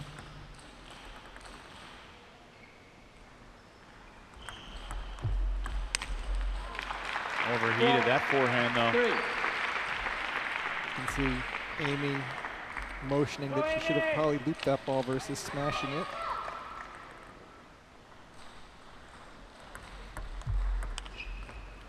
The difference between a loop and a smash, the amount of topspin? Exactly. With a smash, it's virtually no topspin. With a loop, it's all topspin.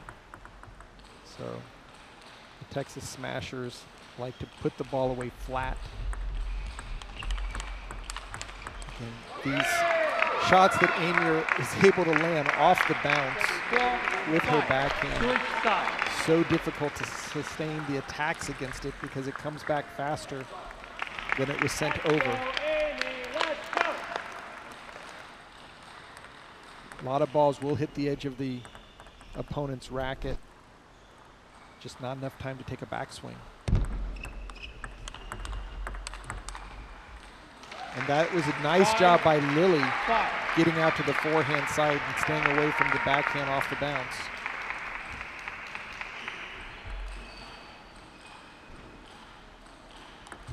Let.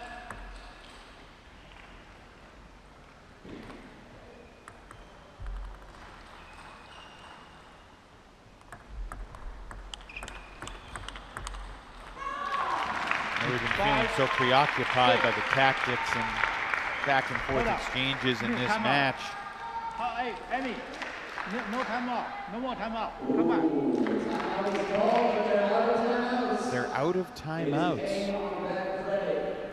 And generally there's a timeout per match. But teams are only allowed 2 for the first 5 matches and then 1 more in the Golden Game. You have to bring 1 to the Golden Game. Oh, and that forehand goes long. If they're lucky that there's not a penalty for that.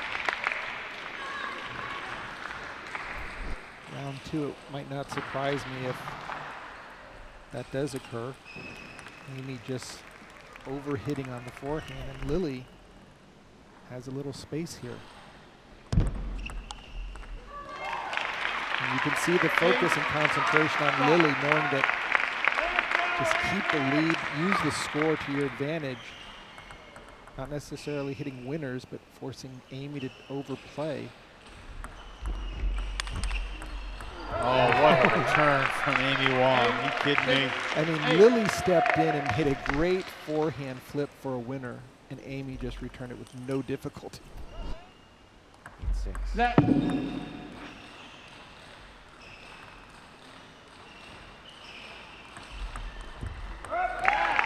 8-7.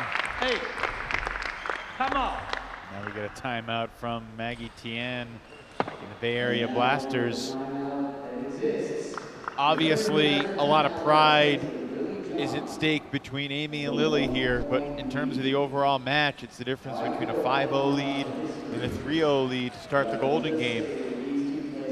And because the players aren't used to a golden game, I don't think that's factoring into their thinking. They just want to get a W. Right. That's what we're here for, to add complexity to the proceedings. Both players looking super focused, trying to implement tactics, where to place the ball, how to stop the opponent from getting their first attack going.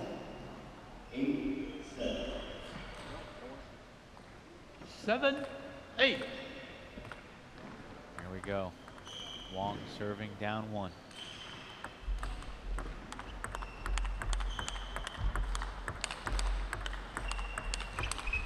Best rally of the night.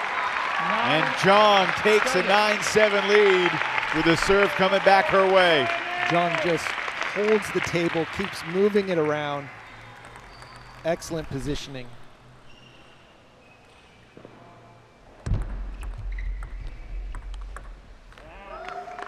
That backhand angle is absurd.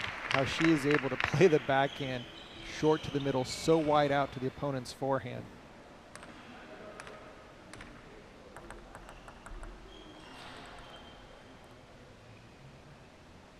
And it's 10-8 as Wong's return sails long. A couple of game points for Lily Zhang. Amy will have the serve.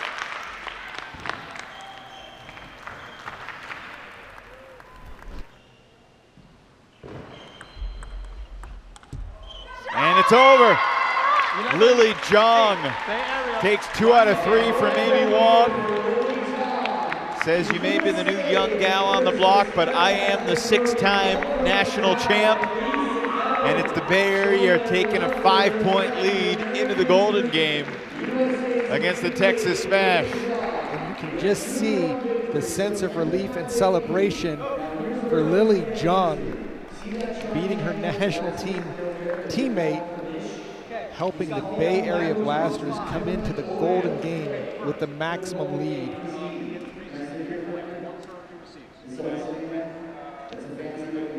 Well, it's going interesting to see these matchups.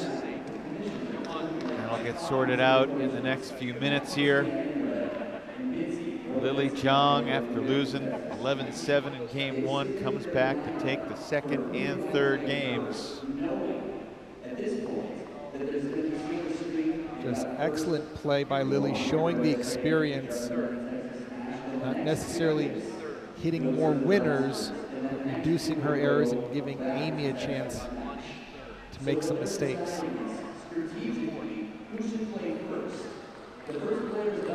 So now the coaches, Maggie Tien for the Bay Area Blasters and Jorg Bitzigayo for the Texas Smash, are at the umpires table figuring out the order, and that has officially populated. We're not going to see an Amy-Lily rematch. They're going to be in different slots. The number 1 slot for each team, Yohan Ribate and Tianhui Zhang. And then it'll be Kasahara versus Taowen Zhang. Adi Ganwani versus David Macbeth in the 3rd position. Then Daryl Tsao will face Lily Zhang, excuse me. And Amy Wong is going to go against the Egyptian El Sayed Lachine. What a number of changes in the order.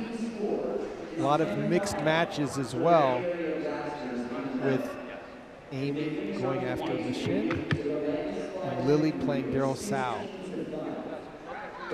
Okay. 5-point start for the Blasters to 21. Win by 1. So last time we saw Rachel Sung get off to a great start and help provoke Portland's comeback. Take the third, 0-5. 5-0 deficit here. Golden game. Texas begins the same way Portland did. Ribate wins the first point against Zhang. 2 serves here for Tianhui.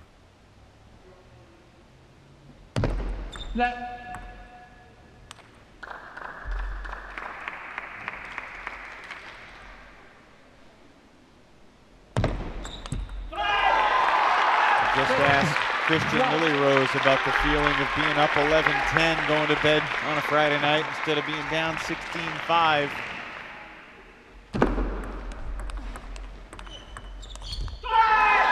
Zhang does a nice job with that backhand off the bounce, really changing the tempo,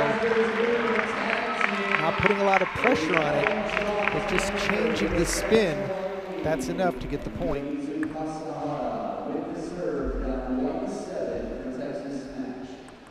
This is where the Bay Area Blasters want to be, with their top player, Taowen Zhang.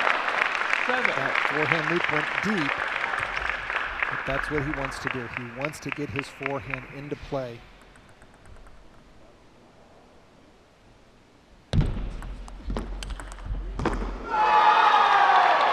That was similar to the Tyrese Knight shot earlier in the day. Just staying with the point, 1 shot longer after your opponent went for a winner that knocked him out of the point. Oh, a 4th shot by Taowen Zhang. He had the ball that he wanted, just was still airborne when he went for the attack.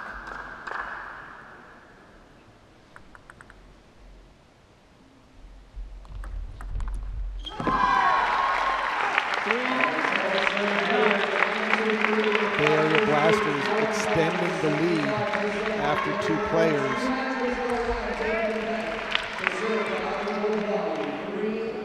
If Adi Gadwani can win 1 or 2 points here,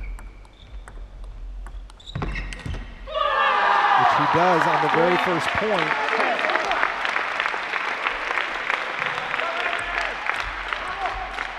nice placement by the young blaster.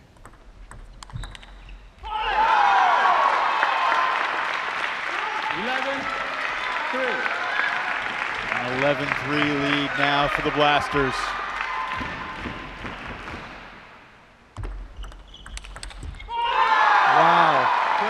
Godwani looking for a potential sweep here.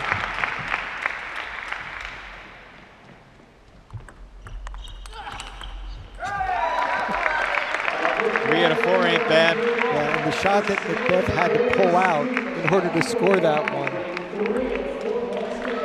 8-point lead. Again, McBeth with a great counterattack off of a nice step around. Sal needs to back up a little bit so he doesn't have to deal with that fast off the bounce play of Lily Zhang. Oh my. 16-year-old Daryl Sal unloading on that forehand. Lily is very strong on her serve. Look for a nice short dead ball. And then just positional play. What a backhand rally, back and forth. John wins it. Lily so strong at the backhand-to-backhand exchanges.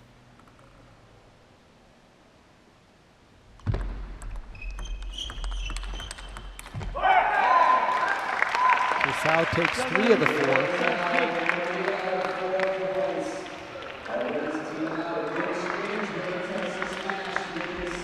This is going to be a great matchup.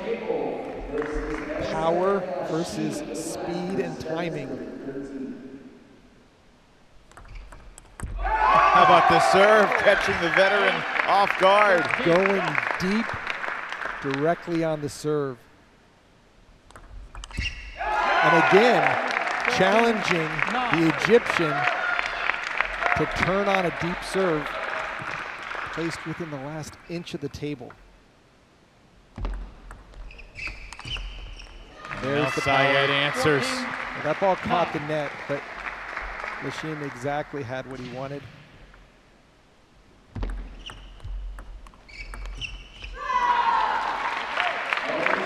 They split their 4 points. All the Blasters need is 2-2 splits to the finish line here.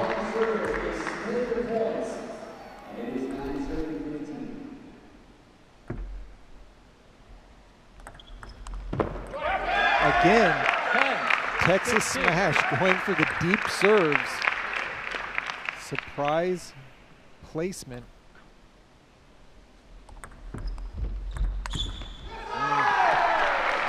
Rebate wanted it, set it up. Missed the exclamation point though. 6-point lead. Zhang serves.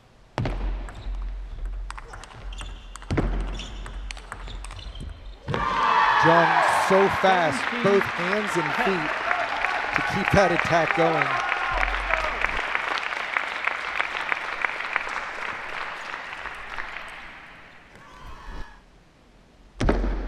Net.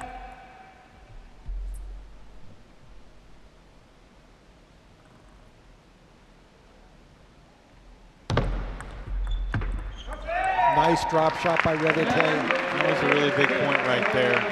Get it back to 6 instead of seeing the lead swell to 8. Perfect placement on the return. Tall task here for Hiromitsu Kasahara, but he really needs at least 3 of the 4. And that's not the way you want to do it. Not at all. That was in the air, into the net.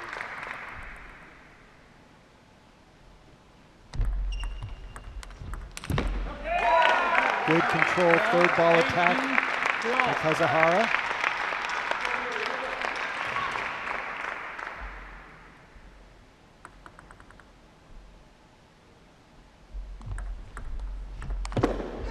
Taowen Zhang unloads.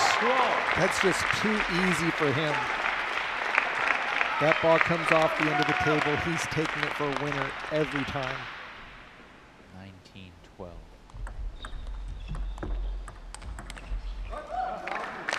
Kasahara splits.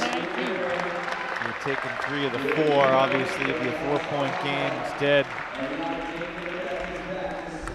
Macbeth in a must-score position here. Godwani. Good start for David Macbeth. Kadwani has to get his offense going. He cannot play safe against somebody like Macbeth. 19. Jackson return. 4-point game. Come out. And a timeout's going to be taken here by Maggie Tien of the Blasters. I mean, this is where you think any one of those games that was 11-10, 11-9, and singles or doubles, if it was a 3-0 start to the Golden Game instead of 5-0, I mean, everything is so small from a margin standpoint.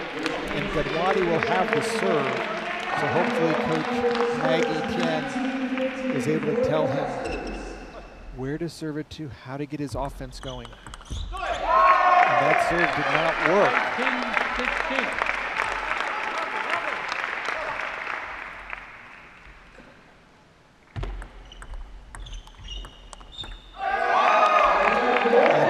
Kadwani got swept. And now Lily Jung, if she can just split. That'll get her Blasters to the finish line. This is close now. Sound serve. And it's a 1-point game. It's been a night full of comeback, Sean. Might we have one more unfolding before our eyes here. Texas ties it up.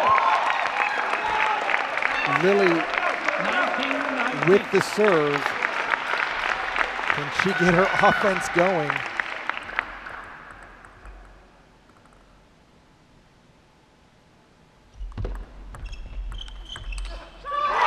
Lily Jong sets up match point for the Blasters on her serve. Great backhand opening by Lily. If the Smash win this point, it'll be El Sayed Lashid versus Amy Wong. 1 point for the match. Match point here. And it's over! Lily Jong with a flummoxing finish. A wild serve to close it out, fooling Daryl Tsao, and the Bay Area Blasters begin their time in Major League Table Tennis with a massive hometown victory. 16-5, the Bay Area over Texas. And Lily just making a nice short chop serve, barely coming out, and you can see the celebration of the Blasters.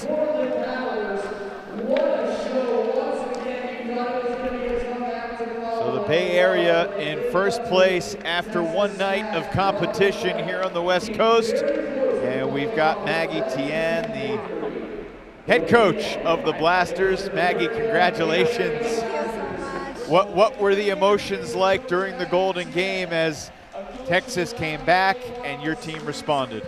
Wow, just prepare well, was just cheering together, we fight together, so we got this. And how big did Lily Jong play for you tonight? Was she the MVP of your team? Yes, so beginning, she doesn't have so much confidence. She just back from Pan Am championships. But with all the team, we working together, we talking to her, just fight and then try to believe in yourself and then try your best tonight. And then I'm thank you so much for my home team, AAA, all the players, parents, my students, and a lot of people coming cheering for my team. Thank you so much, and we're happy tonight. Maggie, what are you most proud about from your team's effort this evening? Well, I'm proud of Wenjiang Tao. He was a full-time coach. He also trying to do his best and then show off his leadership tonight. Congratulations, Maggie. We'll see you tomorrow night. Thank you great so start. much. Thank you again for my cheering for my team tonight. Thanks everyone. Maggie Tien leads the Bay Area Blasters to a 16-5 win, which sets them up for a pretty big weekend here in Santa Cruz. And I think it's just a tribute to the Golden Game. No lead is safe, and with these players at such a high level, You never know what to expect. Both matches tonight were 10-5 going into the Golden Game. Both Golden Games finished 21-19, but one of them was won by the team that was trailing heading into the Golden Game, the Portland Paddlers, stealing a victory from the jaws of defeat against the Seattle Spinners. But in the nightcap, the Bay Area Blasters take an early lead behind Tao and Zhang, who certainly set the tone, and then the Blasters really never looked back. Lily Zhang takes 2 out of 3 from Amy Wong. El Sayed Lasheen, the 43-year-old Egyptian veteran, also took 2 out of 3. So the Blasters win it over the Smash. We'll be back with you tomorrow at 5 p.m. Pacific for Texas and Portland. For Sean O'Neill, I'm Evan Leffler. Good night from Santa Cruz.